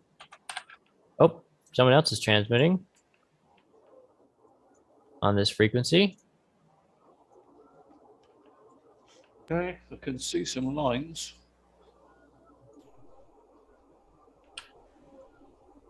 I'm picking up somebody, so they might not be on the right mode. Okay, yeah, because I've got kind of like, well, I guess you can still see my screen. Hold on, I'm decoding. It looks like Check they are location. they're in Martin 2. So if you switch your mode to Martin 2, you'll get their picture. That's down there at the Martin bottom. 2. Or Martin 2. There you go. CQ. Alright, Oh, yeah, I hit start. guess. Hit start.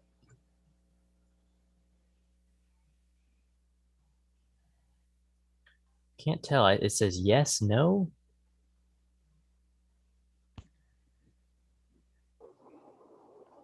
Yeah, you got the tail end of the image there. Barber's trouble.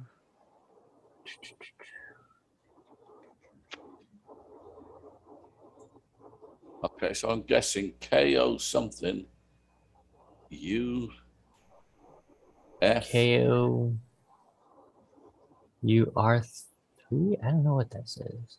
Oh no, it looks like a backward B. It could be Russian. So use template. All right. Now I have something of an image here. Let me get a better image put in here. I'm just figuring out the software right now, which is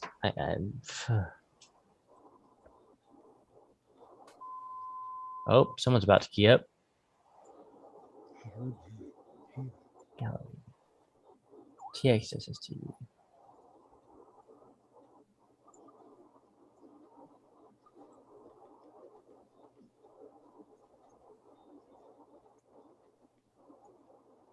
TX test pattern, whatever. We'll do the test pattern. Can I do it? I can't do it. Why does that not work?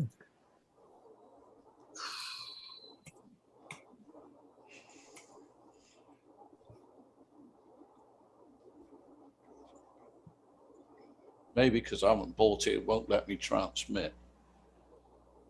At my VY?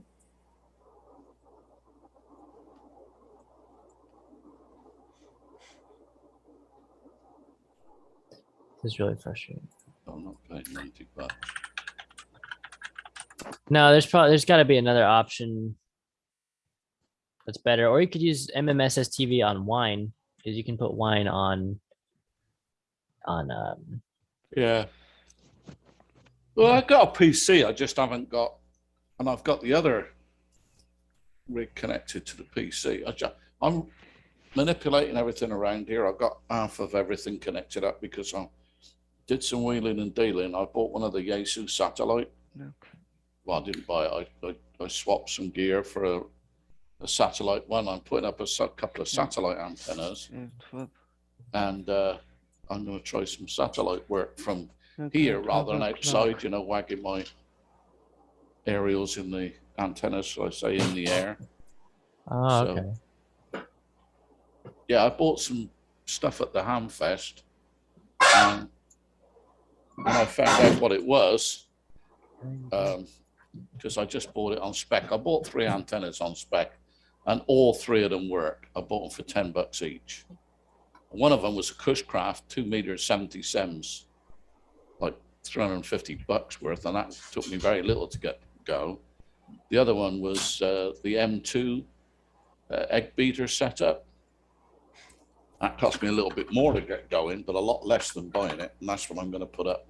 I'm just getting my lanai cage cleaned next week, power washed, and when that's power washed, I'm going to put it up on the lanai, complete with the weather station. So I still can't make my mind up, changing subjects completely. You know the weather station that you got? Yeah. Yeah. Got it written down here. Same Logic. Let me look it up. They do one.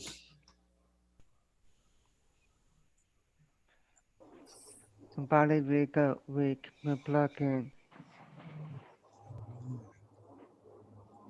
Okay, they do an upgraded one, which is a Wi-Fi internet wireless weather station, for $179, and you've got a coupon. The one you got's got a $20 coupon off of it. But the more expensive one seems to me like it's all ready for the internet. So, you know, we could share it. Yeah. Oh, somebody's transmitting. Oh, look at that. You started decoding. Yeah. Just like that.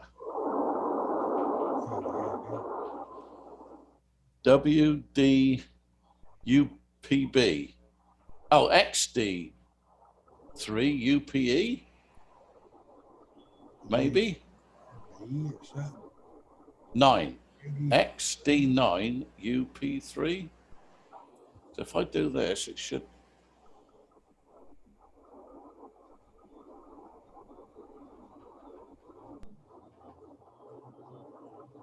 I'm not getting it any good though. Any idea why that is?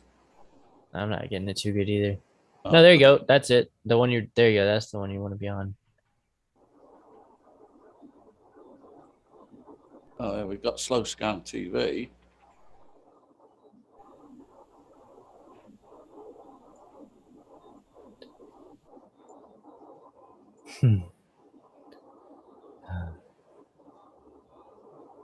Save as image.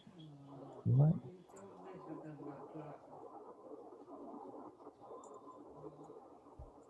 Gallery. This is what I can't understand this about this software. How do I add something to the gallery? I just want to add it to the gallery so I can transmit it, and it's just like. I sent a new message. Station. Well, you go down to the. You're talking about that series of squares at the bottom of your screen, Joseph?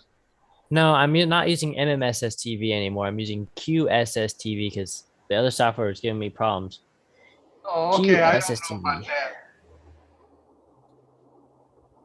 It just, why is it not just drag here and up and transmit?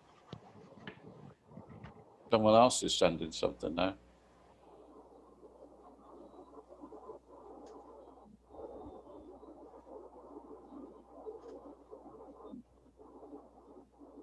I just new open.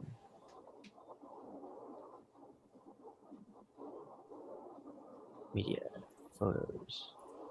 Just take any old photo.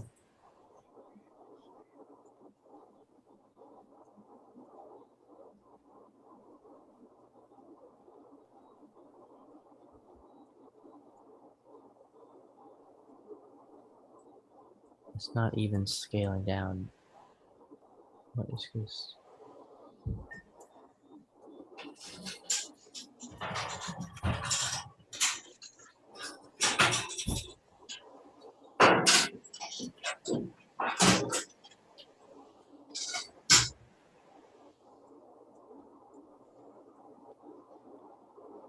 It's not doing anything. Oh, that's so frustrating.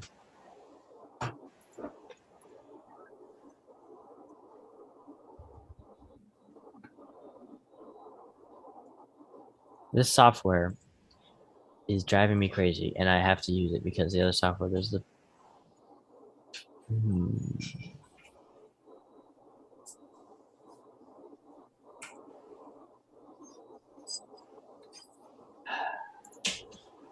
Go something. Whatever. I'm gonna transmit this image. All right, I'm on Scotty 1. Actually, I'll just switch to Martin M2 because that's what you're on. Okay. Oh, and the audio volume is still stupid. Hold on. Okay. Now I'm transmitting. Something started.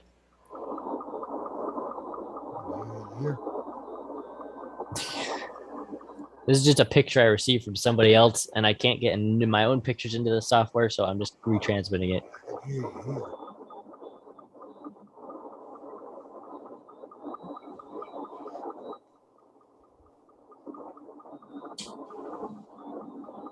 Well, I'd recognize her anywhere.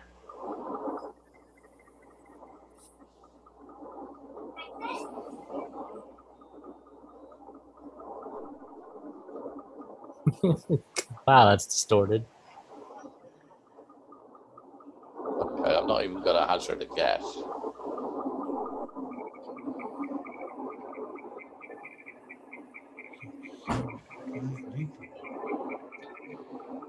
Oh, there we go. Wow, that is terrible looking.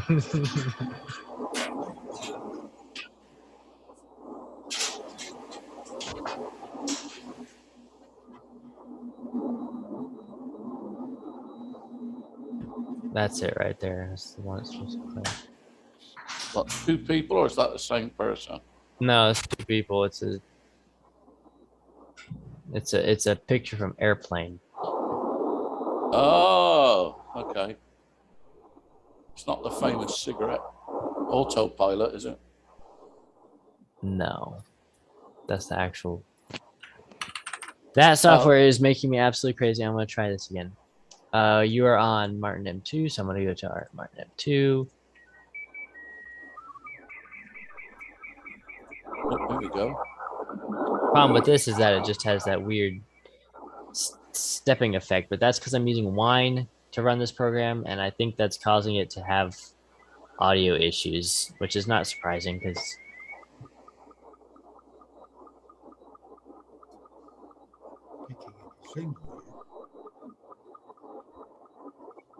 yeah, see how it like chopped in half there? Chopped in half again.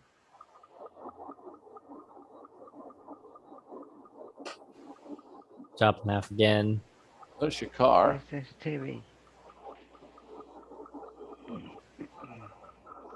Chopped in half again.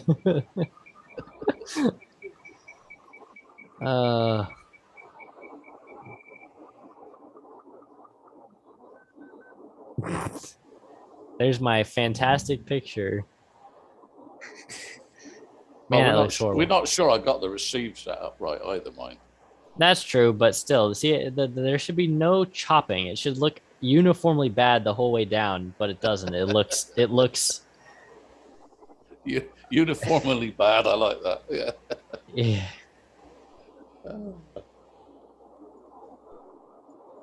Try that.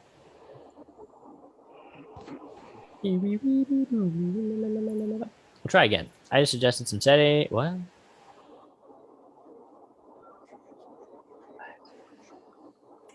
Oh, restart MMSSTV. I hear somebody sending a picture, and you're picking that up too. It looks like. Yeah. This is why I like MMSSTV. It's a great program, but if I can't even transmit out an image without it looking bad, then what's the point?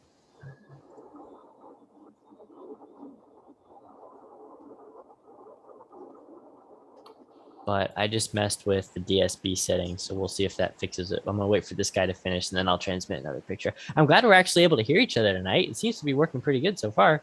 Yeah. Well, when that's 2 modes, I've got you on FT8, which I've never done before. Mm-hmm. So, whilst you're waiting on that, not now, tonight, because I've got to go in 10 minutes. So, if you look at your StainLogic weather station, which was 129 less $20, if you put that into Google, look at the one. It looks identical, the mechanical part of it, but the receiver, and it works on the phone. There's another one called Stain Professional Wi-Fi weather station, and that puts it. It's got internet wireless built into it. Right. And I'm wondering if I got that one, we could put it, because I know you're putting yours on the air through Unix or Raspberry Pi or something. I've not really got that capability. Oh, yeah. Well, okay. So what I'm doing with that is I take you say that the physical transmitter looks the same.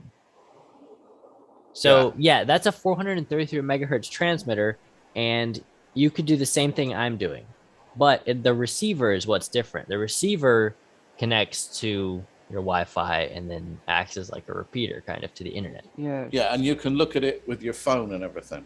Right. I'm thinking that might be a better bet, because I haven't got the capability of adding another computer at the moment to do stuff. Well, the thing I'm doing, it's not like you can see. I mean, you can see it on your phone, but if you want to see it on your phone, you have to you have to remote into your computer and look at the thing. So it's not like all it is just decoding the transmission sent out by the receiver. It's not like the way you're supposed to do it.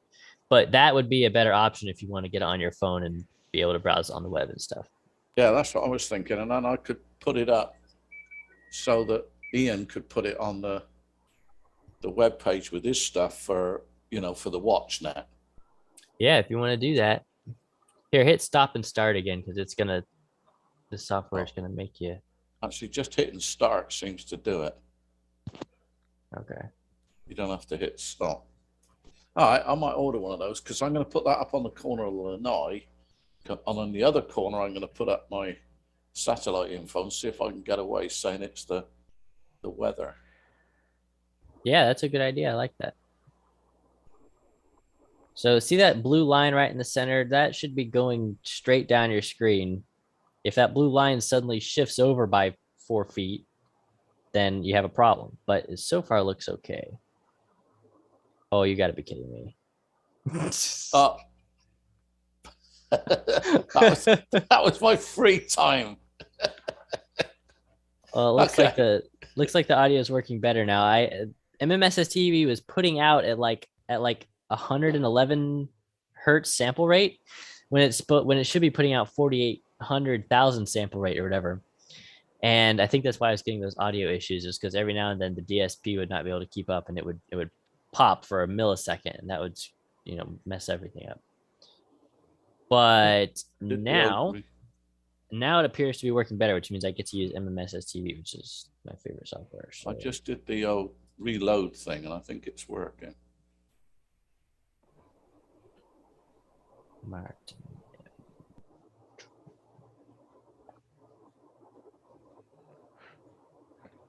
Maybe not. Set that there.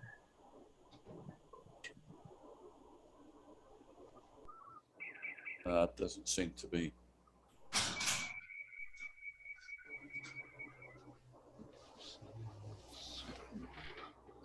All right. I think that's screwed. Oh, God, it came back just as I was killing it.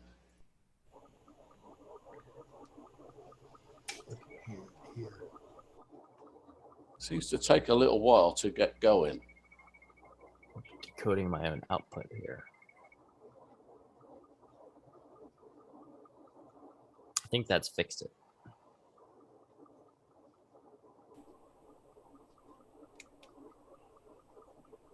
Bob Dallas says received and trans. Oh, he's sending me my own pictures. I like that. Ooh. Here we go. Now we're working.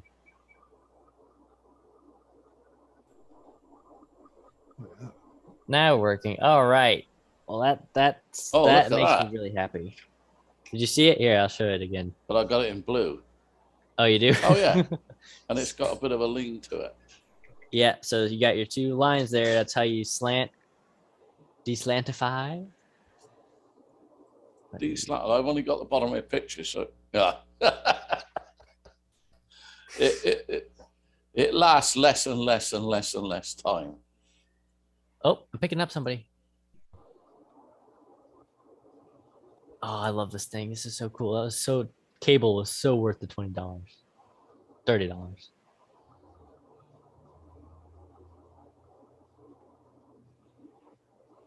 Man, just effortless decoding.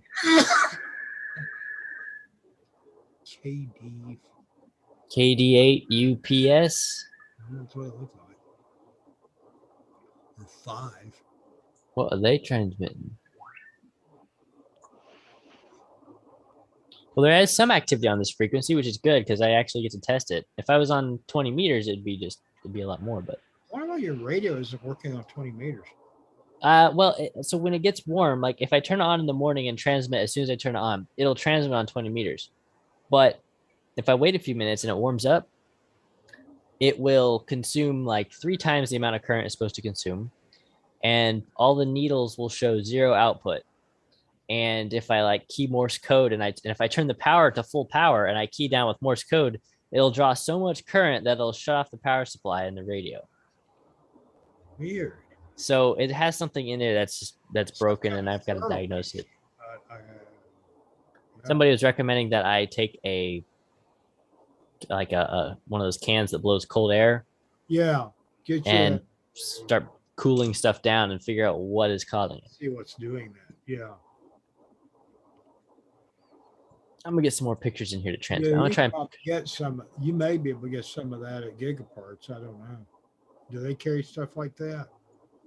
Well, Gigaparts has been just having no stock lately, but Wow. I'll still try it probably.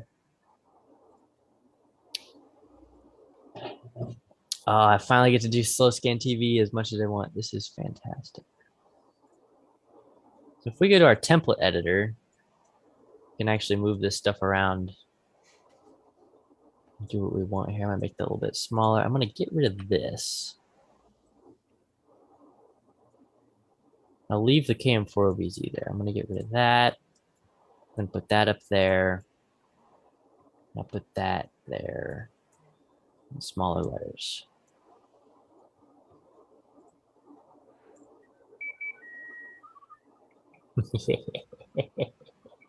Slow scan TV.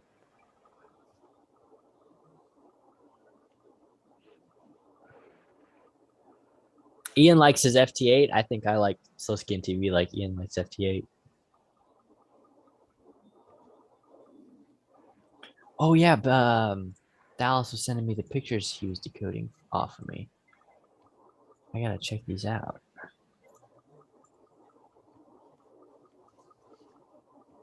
Oh wow. Sure did. Oh wow, that is so cool. Signal from you guys here.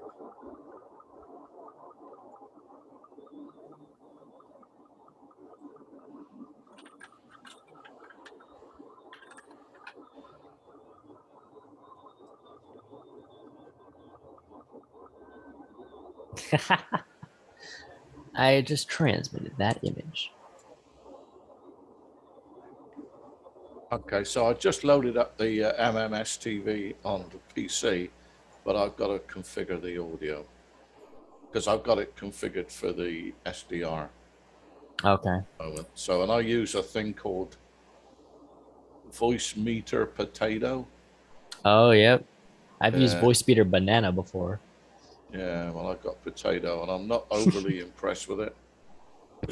It gives me a load of audio channels, but it's like way too complicated for what I need. Oh, okay. It gives me all these virtual audio channels, as well as hardware audio channels. But I think the old hardware is better. I'm thinking of putting a card in and just having a few more audio inputs, you know. Yeah. Get one of those cheap. Whoa, Yeah. whoa. What was that?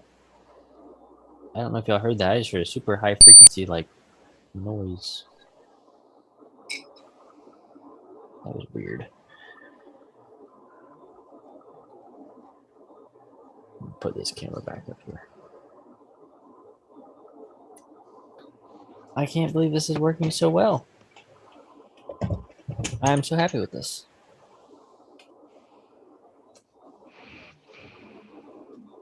And at least there are actually people doing slow scan TV on 40 meters. Yes, there's KD9OPB. Yep.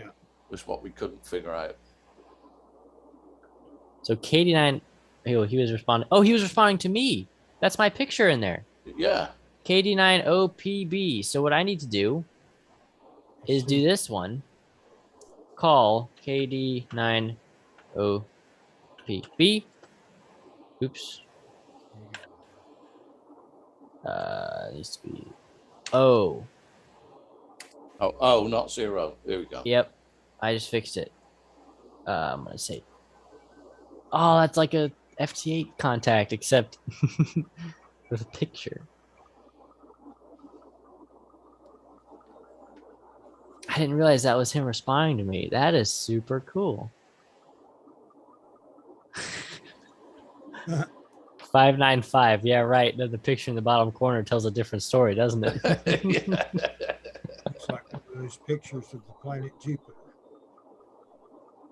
Yeah, he's more like a 444.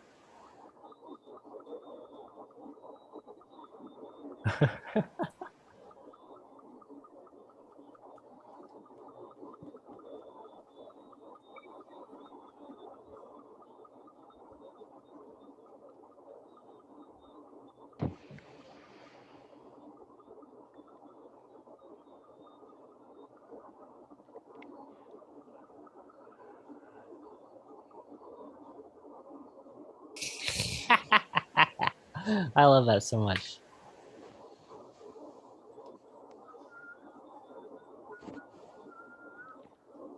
Is this guy trying to use voice?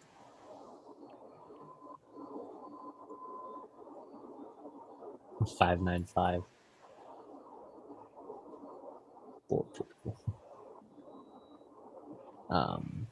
That's pretty cool. I need to transmit some. I need to put more pictures in here because I got a bunch of pictures.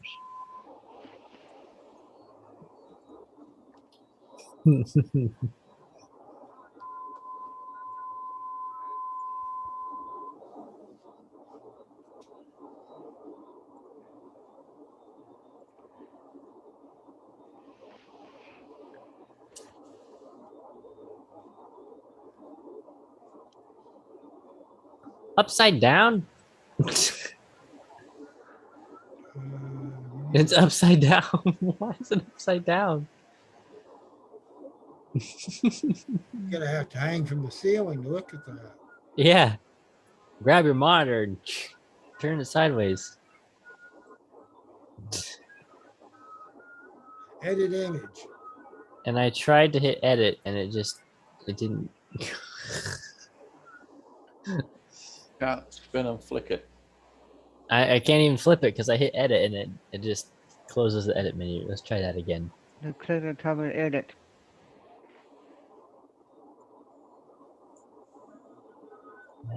Mark top and edit. Whoever's talking, your audio is pretty low. That's I think his name is Sean. Why is that? Make space, stretching, no stretching. Well, the Daves did rule tonight, but I see they've all gone. I'm the only one left. At one point, we had 6 people on and 3 were Daves. Oh, hang on, there are more.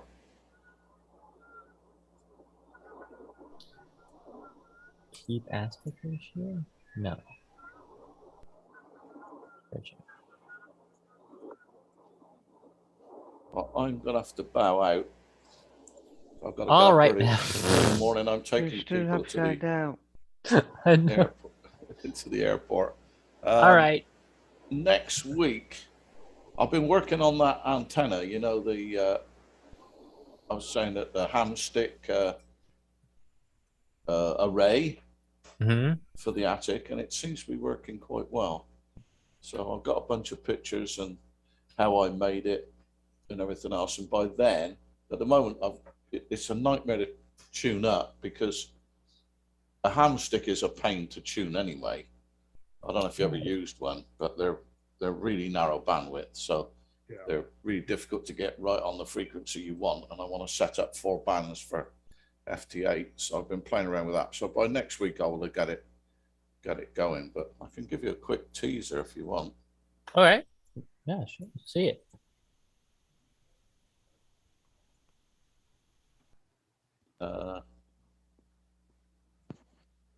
Oh, you can see. Oh, so if I so hang on. All you need to Yeah, do. that's it. So I've made the base. There's the 4 hand sticks, and at the moment I've only got 3 radios. Don't forget this is to go in the attic. Yeah. So that's the base. Now what I've done, this is a cutting board. I even left the handle. You sure did.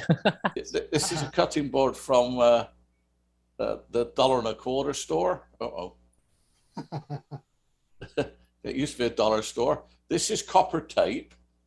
Now, I'm an engineer, so I tend to over-design the shit out of everything. So I decided to under-design this one to make it really cheap. So let me, there's a better view. So basically, this is the board. These are the pillars. This is the thread. It's 3/8 24. Yeah. Fine. So I put these in so I can change. What I was going to do is just put nuts on the bottom of the hamsticks. But this way I can change the hamsticks, which has actually turned out to be a really good thing. And these are the radials. I've got to move this. Well, I've got to move that because it's too close. I was going to do it so I could solder it across. I might actually move the radials and put another piece of copper in it. It'll be easier because I've soldered that. So this is, like $9 worth of copper tape from, and I've still got 90% of it left from Amazon. But we'll go through it next week. I'll just give you a pointer. And the other thing I did, which is really cool, I'll just show you that if I can find it. I've got the picture. Oh, this is tuning it up. So I'm just slightly out. I want to be 18100, but you can see it. It's working. That's with 4 on. Yeah, I'm short of pictures. I don't have time to do it all. But basically, I bought this, which is speaker wire from Amazon. You get 100 feet for $13. But because it's speaker wire, you can split it for radios. So you can get 200 feet for $13. So I bought 2 boxes. So I can do all the radios, and the radios will go off of these points. So I think you get the idea. I've got. Well, where are you going to put this again? In the attic. Okay. Oh, there's the speaker. Well, it's amazing. You always find it when you're not looking for it. So you can see what I did, basically. I think there's one more. Yeah. So what I did, I made it diagonal. What I found with some tests was anything over 6 inches doesn't seem to affect the individual hamsticks. So as long as you've got 6 inches going that way, doesn't affect the hamsticks as far as SWR is concerned. What it affects as far as performance is concerned is anybody's. Now, what I was going to do was use 2, but then I realized, hang on a second, if I put, one underneath, which is what I did. So really, the idea is this, I can put one underneath. I haven't got that highlighted as such. So using the same, this is the back, the bottom, and those 2 are on the top. So I'll go through it more next week, but somebody with a small backyard or an attic that's got 7 feet of space in it, headroom, all you need is 7 feet. You can get 5 bands with 4 hamsticks because the 40 meter will work on 15 as well.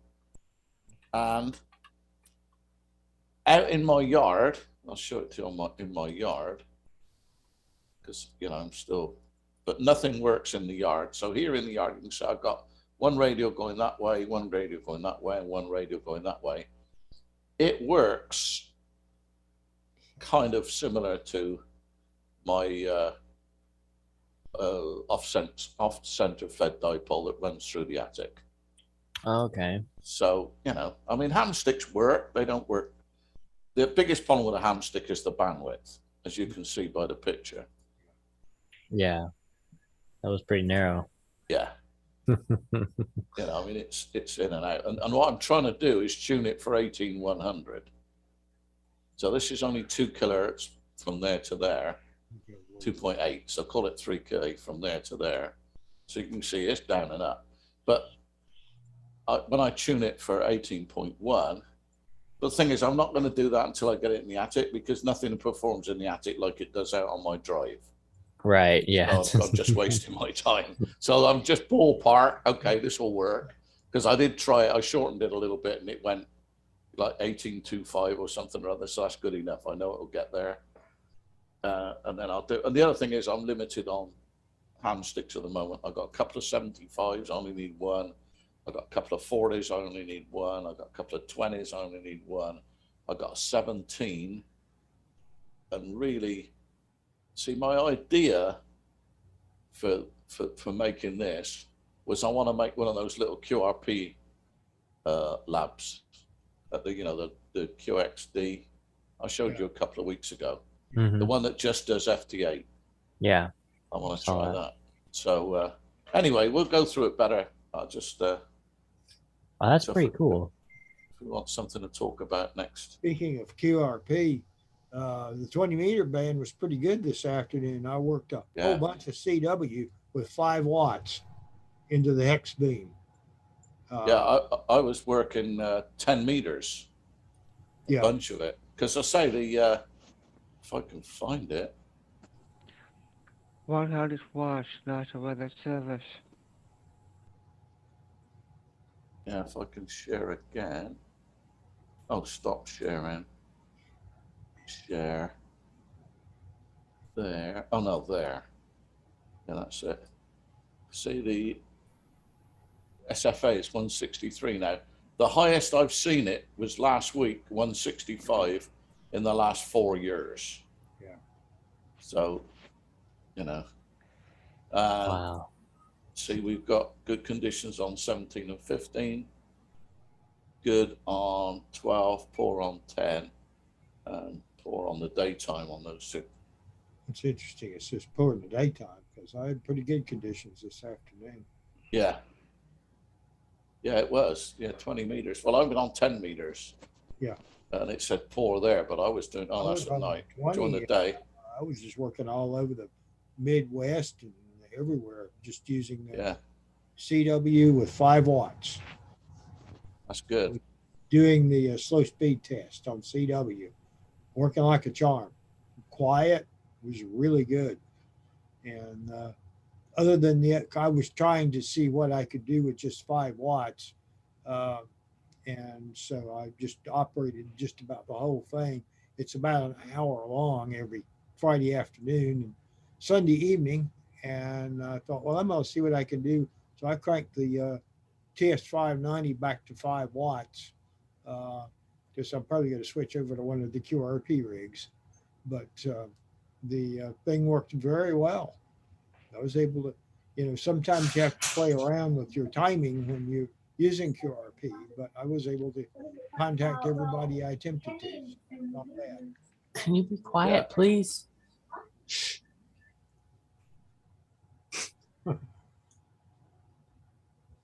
Yeah, I showed you. Oh my God.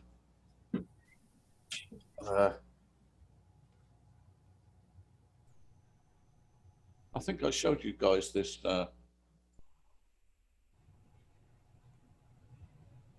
What? Oh, dear me. I wanted to come up video come on. Hello, You guys seem awfully subdued tonight.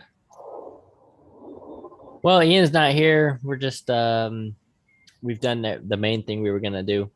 I do want to talk about my. Sorry, I missed it. Oh yeah, we were doing setting up a SignaLink for the first time. Oh, so that's interesting. My son gave me a SignaLink for my birthday, and then I realized if I've got a 7300, I probably don't need SignaLink.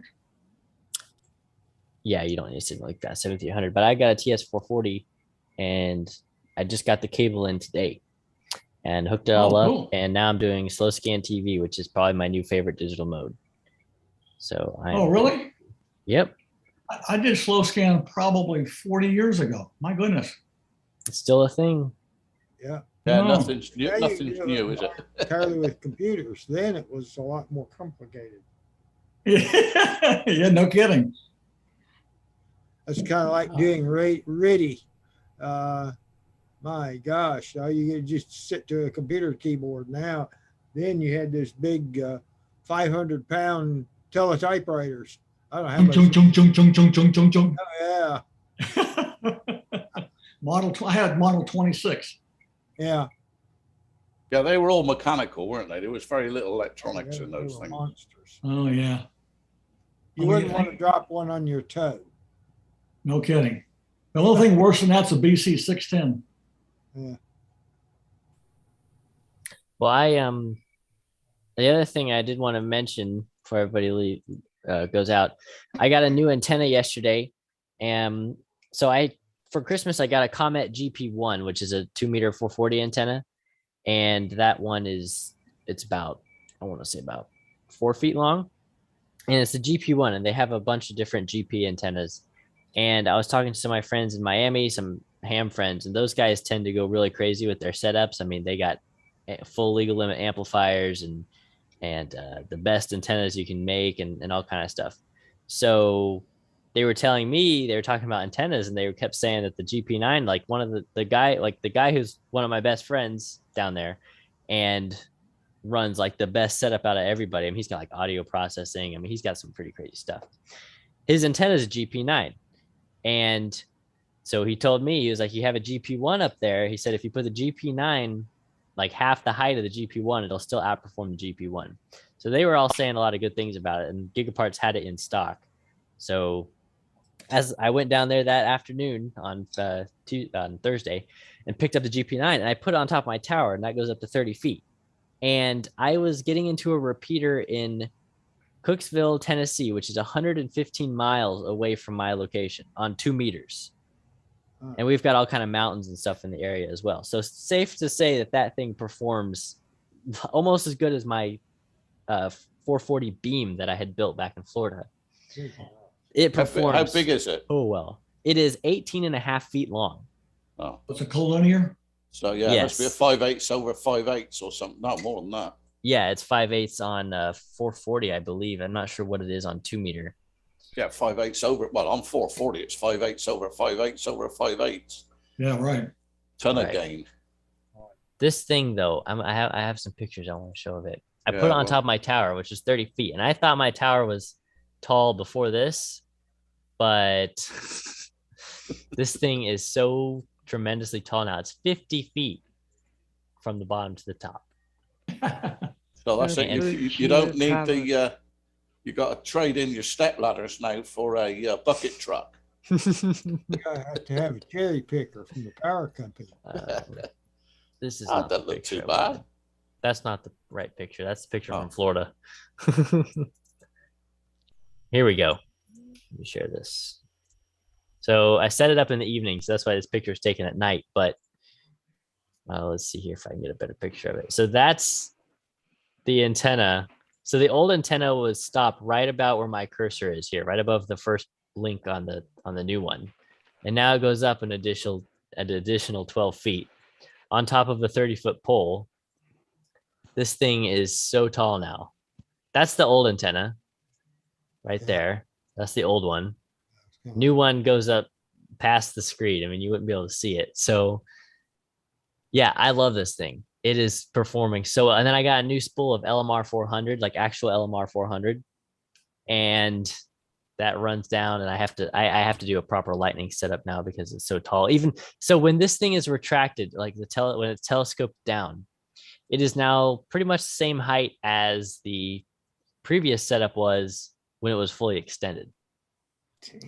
You can't, the picture doesn't quite do it justice because this is 18 feet. It's almost 20 feet, and these two sections here are 20 feet between the bottom of where the spokes stick out and this ring down here is 20 feet. This is another 20 feet. It sure doesn't look like it on the picture, but it that's another 18.5 feet. So I'm going to get some polyphasers and actually do a proper install. So at least if it does get struck, it won't go into the shack. It does say that the antenna does say it has built-in lightning protection. I'm not exactly sure what that means. I would guess. Okay, so here's the thing. I saw a video on YouTube of someone with a different model of GP. I think it was a GP6 that did get struck by lightning. And he was showing the antenna after it got struck. And yeah, it was blown apart and everything. But the actual current from the lightning strike went through the mounts where the antenna was mounted and did not go through the feed line. So I wonder if that's what they mean by lightning protection, if they have some kind of system in there that causes it to go through the mounting, because it's mounted to the metal pole. That pole is metal. That metal pole is well grounded. I need to ground the metal pole, like actually ground it. Let me see here. Yeah, my friend in Miami says it means that it's DC grounded, and I'm not sure what that means exactly. What does DC grounded mean? No, that means there is a continuous path to ground from that antenna. Yeah, if you used an ohm meter, you would read 0 between ground and the antenna. Yeah. But how can you have that without messing up your electrical length? Like, because it's the frame of the antenna, not the antenna that's inside of it. oh, So I'm guessing inside of there are a bunch of different wires. yeah, there are. To make up a collinear, but the actual mounting frame and the frame of it and these radials will be DC will be 0 ohms. Huh. Okay. Yeah. So Well, it that won't be makes like sense. a dipole where both ends are away from ground. Right. So basically it means that yeah, I mean, I'm guessing just this little bit here that you're looking at, you zoomed in, this bit here and the radials. Oh, there's me wagging my mouse around. Of course, you can't see it, but Actually, I can see everything you're doing there. you can see what I'm doing. Yeah. You can see that. Yeah, sure can. I don't know how that is, but Nor do I. Oh, what? What? Is it like the whiteboard thing, or somebody is like I can draw? okay, I'm seeing that. You're not seeing this. Joseph must have been doing Yeah, that. we must be I doing was something wiggling at my the same mouse time. around a little bit. Yeah. Okay. So what you see, you've got these things here. I mean, Right. basically what you've got is a bunch of vertical antennas, one on top of the other, on top of the, on top of the other, and then a kind of, I'm guessing, matching between each one. So, you know, like you see like the professional antennas on a fire station, and you've got like the jug handles, one over top, over top, over top, over top. Yep. Well, you've got a similar thing, but you're using like vertical dipole, and a 5/8. Yeah. There's something about a 5/8 vertical. It doesn't need such a good ground as some of the other, or good radials as some of the other dimensions. So what they've done is put 5/8 over 5/8 over 5/8 over 5/8 to give you the gain. I was just trying to look to see. It says on 146 you've got 8.5 dBi, which is say 2.5 off that. So you've got a 6 dB gain, and you've got 3 5/8 wavelength antennas. But on 446 you've got 8 5/8 wave antennas. So No wonder it works so well. yeah.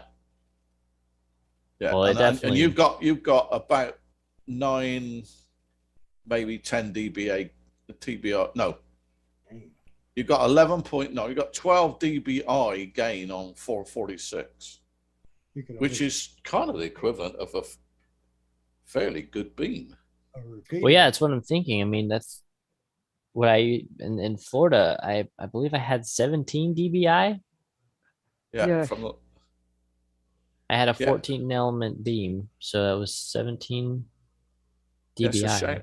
So it's actually 17 foot high. It's 16'9". I wonder if I can get that. Oh, that's okay. So there's different. Sorry, go ahead. I don't know who was talking. Sean was talking.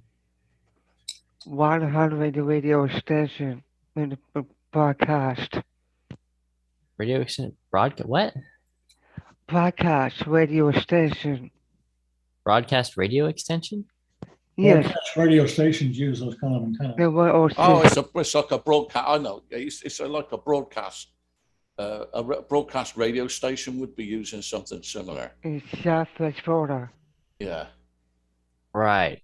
Okay. Well, yeah, they have commercial versions of this for different bands and stuff. Yeah, because like you say, the GP1 is only it's not cheap, is it? $250. Not for no. Well, so there's different models of GP9. I have the one that's 18.5 feet tall. There's different versions that are different lengths. Okay. I'm not sure. Like when I only thought there was one, and then he's like, okay, which GP9 do you want? Do you want the GP9M? Do you want the GP9B? Do you want the, I was like, what? I didn't know what he's talking about, but I believe the odd thing is that these antennas, even the GP1, the maximum output is supposed to be 200 watts on single sideband. Yeah, 18.5 feet is what it says here is the length of the one I have. But you can do a modification. You can go in there and you can change out the capacitors to be able to put out more power. Not that you really need to. I mean, I have the 100-watt UHF amplifier here. The thing is that everything here is 2 meter. So UHF is kind of not that important. Oh my God. Yeah, there's a bunch of them. Yeah, I just said, give me the longest, give me the best one you have. And unfortunately, that's the only one he had in stock too. Because well, that was the best one he had then. Yep. At the time. They moved all their stuff to their warehouse. So you walk in there, you look on the website, it says in stock, and you go in the store, and they're like, "Oh, that's at my warehouse, and that's at the warehouse, and that's the warehouse." No, the only question is, where is the warehouse? Yeah, why don't I just go straight to the warehouse? They should put a storefront. The store used to be the warehouse, but then they separated them, and now everything's over in the warehouse. So you have to reserve stuff ahead of time, which kind of defeats the purpose of running down to Gigaparts. Yeah, you need something online and have it shipped. You just order it online and then go and pick it up. Yeah, you can do that too. Oh my God, there's hundreds of them. The antennas? Yeah, there's GP9, NCA, A, B, DC something or other. It's like everyone has a different one. Yeah, I'm not even sure what was the. I mean, are they like for commercial band or are they all amateur? No, the GP9 range will go from 152 to 465. So Totally commercial. yeah, it's but depending on which one you get, because you can get a whole bunch of them. They probably sell a lot more commercial than they do ham anyway. Yeah. Yeah, definitely. Yeah. So the kind of all-encompassing everything one seems to be the GP9 NCA, and it is 5.1 millimeters, 5.1 meters long. That's a good bit. That's 15, about 16 feet. It's a 15 now, a bit more than that. 17-ish. And it comes with, is yours got an N connector on it or a? Mine's got PL259. Okay. That's why I got the new feed line, because you got a Ballum, a no matching device built in. Oh, it may be built in, but I don't have any external. Ah, okay. Well, that kind of narrows it down. But I have just the, I believe he said it was the -M.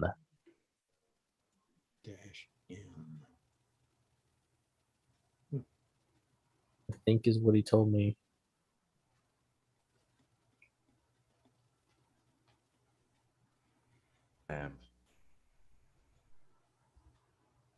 Yeah, I mean, it seems like the NCA version is, like the commercial one, and then the B, there's two Bs, a B1 and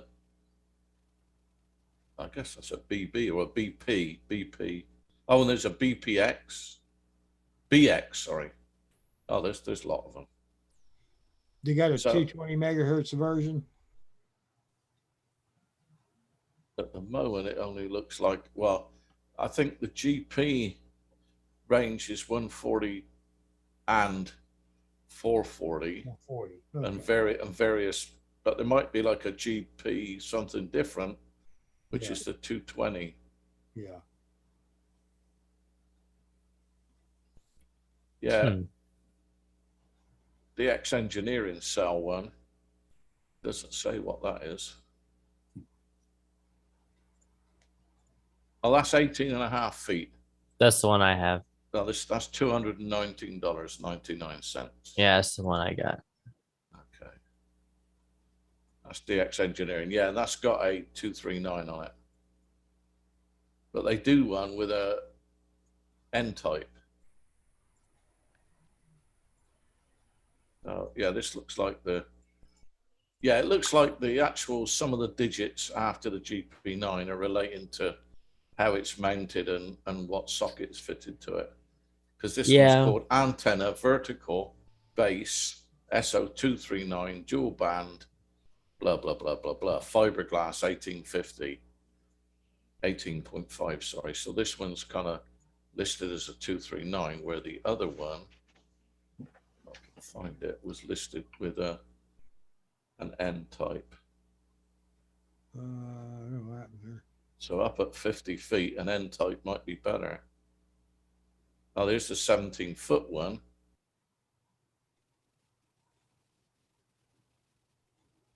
Get the space. There's my new antenna tree. Antenna tree? Oh, That's an oak tree before the leaves come on it. And that's an 82-foot Y right there. I just got a slingshot up on the tree today. Go straight up. Yep. So it's an 82-foot vertical. Well, you see some other lint. You see one right there, one right there, and one right there. Those are some other antennas, either loops or end-fed antennas, but they're not at that height. They're only about 65 feet. So I thought I'd try to go with the highest limb I could before the leaves covered it up. Yeah. So we'll see. Only 65 feet.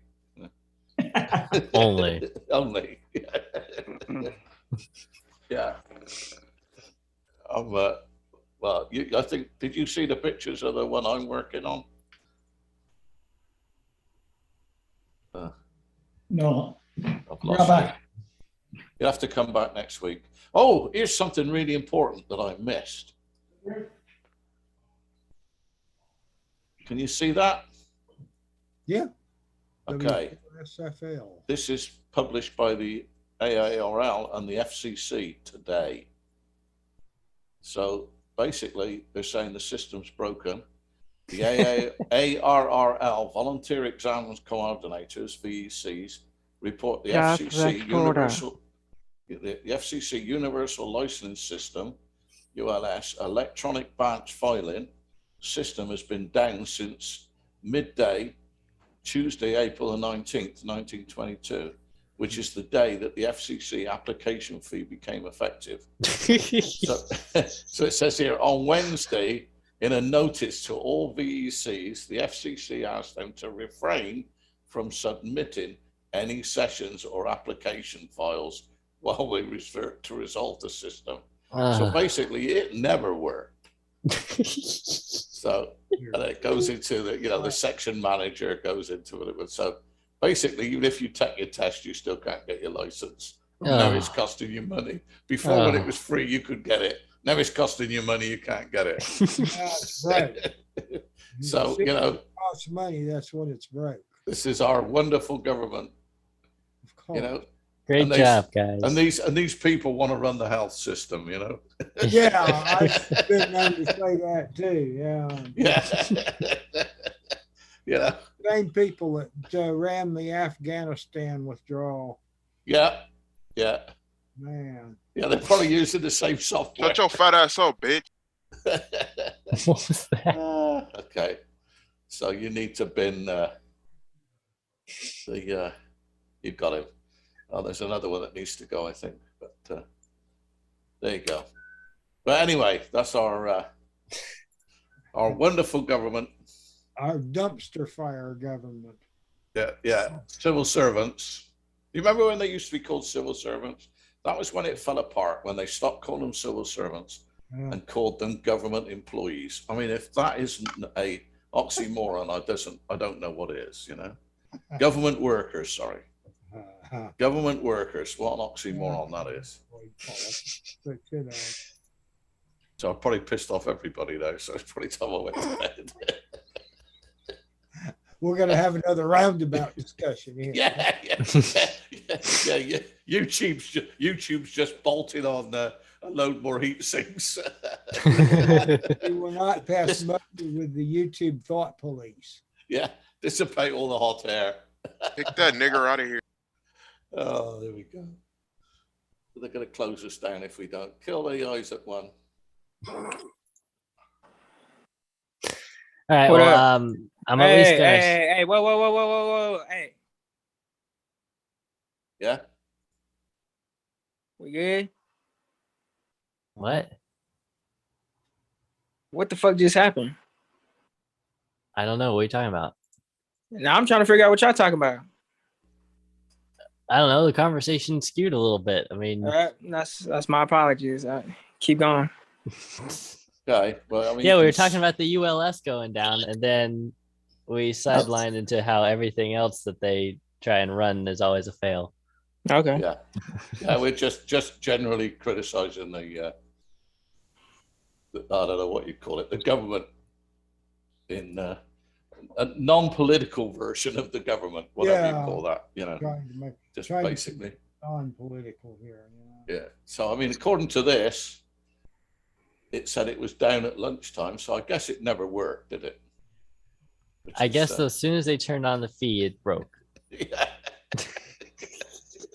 Well, that's what they get for turning on the feed. Yeah. Yeah. Now you've got to pay $35, but you can't get a license. When it was free, you could get one. Can't say I'm not all that surprised though. I know. That's the sad thing. You know, we aren't surprised, are we? You know. At least we got our licenses when we did. Yeah. It's a good thing. Yeah, we had but we encouraged a bunch of our guys to take theirs, you know, because we do the testing.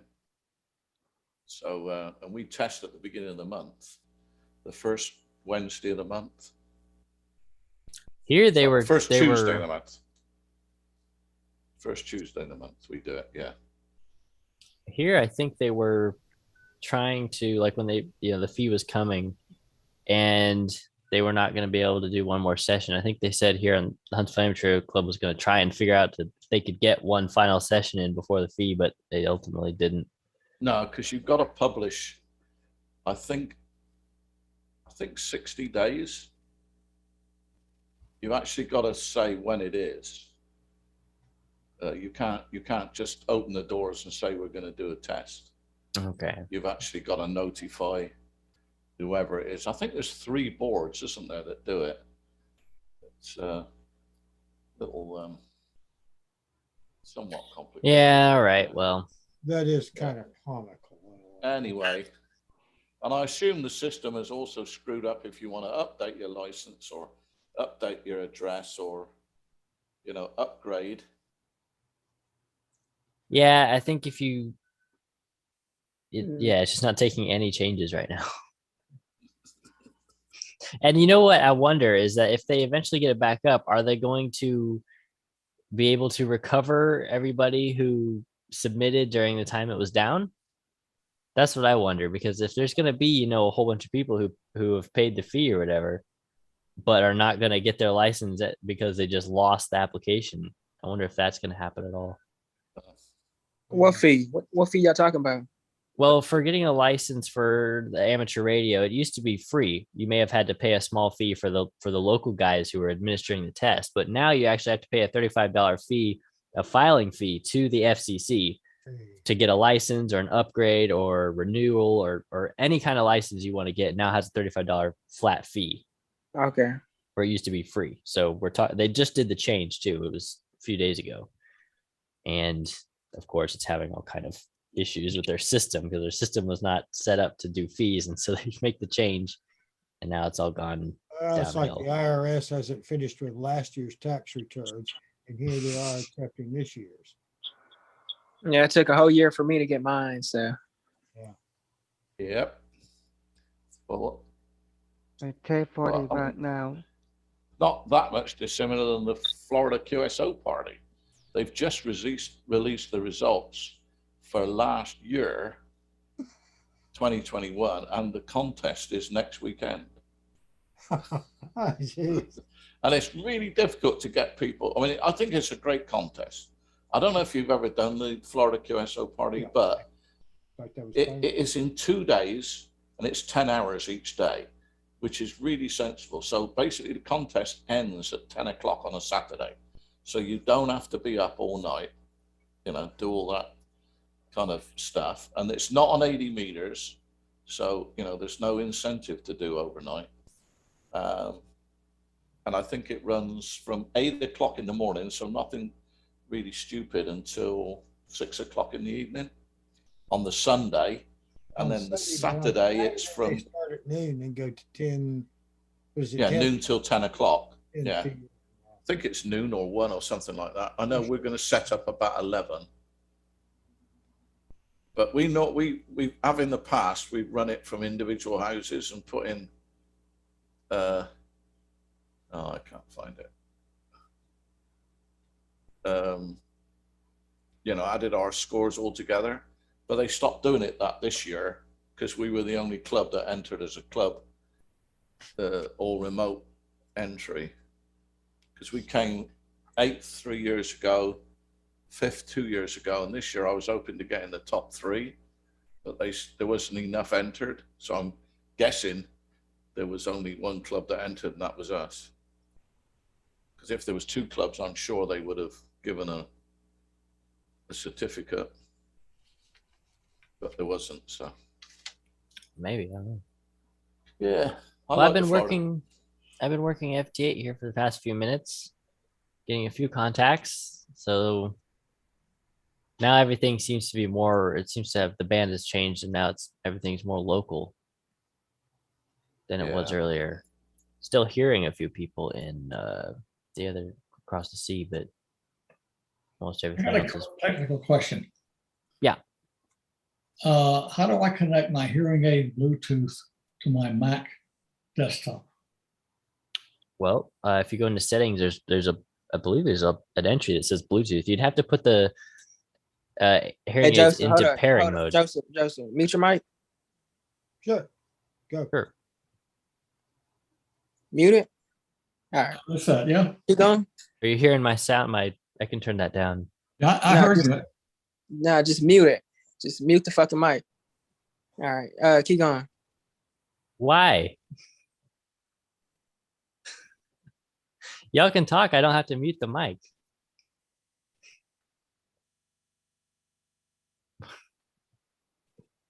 Well, the reason I asked the question is I've tried to go through all the routines I can to set it up, and it'll work on the iPad and the iPhone. Everything's fine, but I can't get it to work on the desktop. I don't And think the Apple guys don't know how to do it either. No, I don't think it does, because I got the same thing. My iPhone and my iPad work directly into my Right. thing, but I've got a thing called, I've actually just bought another one. I'm just going to find it. It's called Resound. And that it's a separate device. And I've got that plugged into the TV. So the TV goes directly into my hearing aids. And it's totally remotely controlled. So basically, the audio on the TV stays exactly the same for everyone else. And you can tune it, turn it up, turn it down, and everything else forever. Right. I'm just putting one because all my audio system here, all my radios feed in through a mixer and go to 2 speakers. I'm putting another Resound onto that. Okay. It's really good. What one would think, since the Bluetooth is available on a laptop or a desktop, there must be something in the protocol that won't allow it. Yeah, it's not full Bluetooth. That's correct. That's the problem. It's a limited Bluetooth. Right. And for some reason or other, it works on the phone. And I don't think it's ever been built in, because you know the Mac OS and iOS are 2 different things now. Absolutely. They used to be the same early on, but now they're totally separate. Yeah. So iOS goes on the iPhone and the iPad, Right. and Mac OS goes on the hardware devices. Can you do it on a PC as opposed to a Mac? Oh no, I don't think so. Okay. I don't think. I know it seems to have never been built onto the Mac, for sure. No, I didn't know about the PC though. no, it's been built into the Mac for a long time now.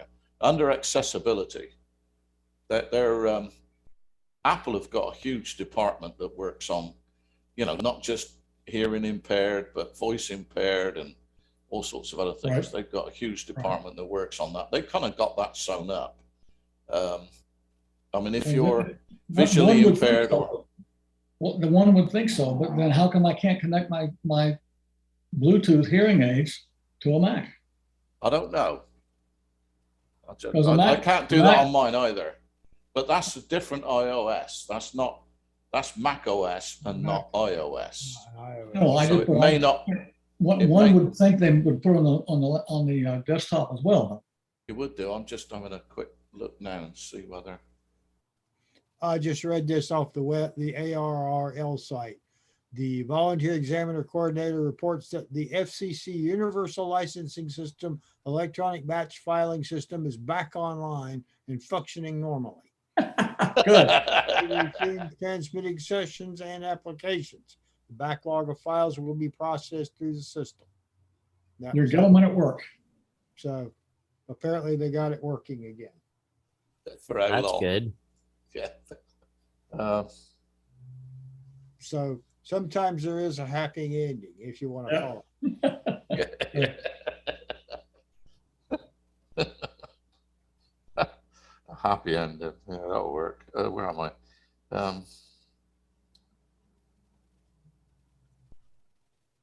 Now I know what's up with Joseph. What's up?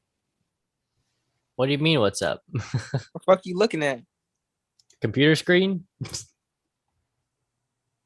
Well, I'm confused. You're asking a lot of. Are you new to all this? Have you done anything with ham radio before? Yeah, I'm pretty new to it. Yeah, I'm pretty new. All right. Well, yeah, we're just here. This is our weekly. I don't know how much you already know, but this is our weekly net we do.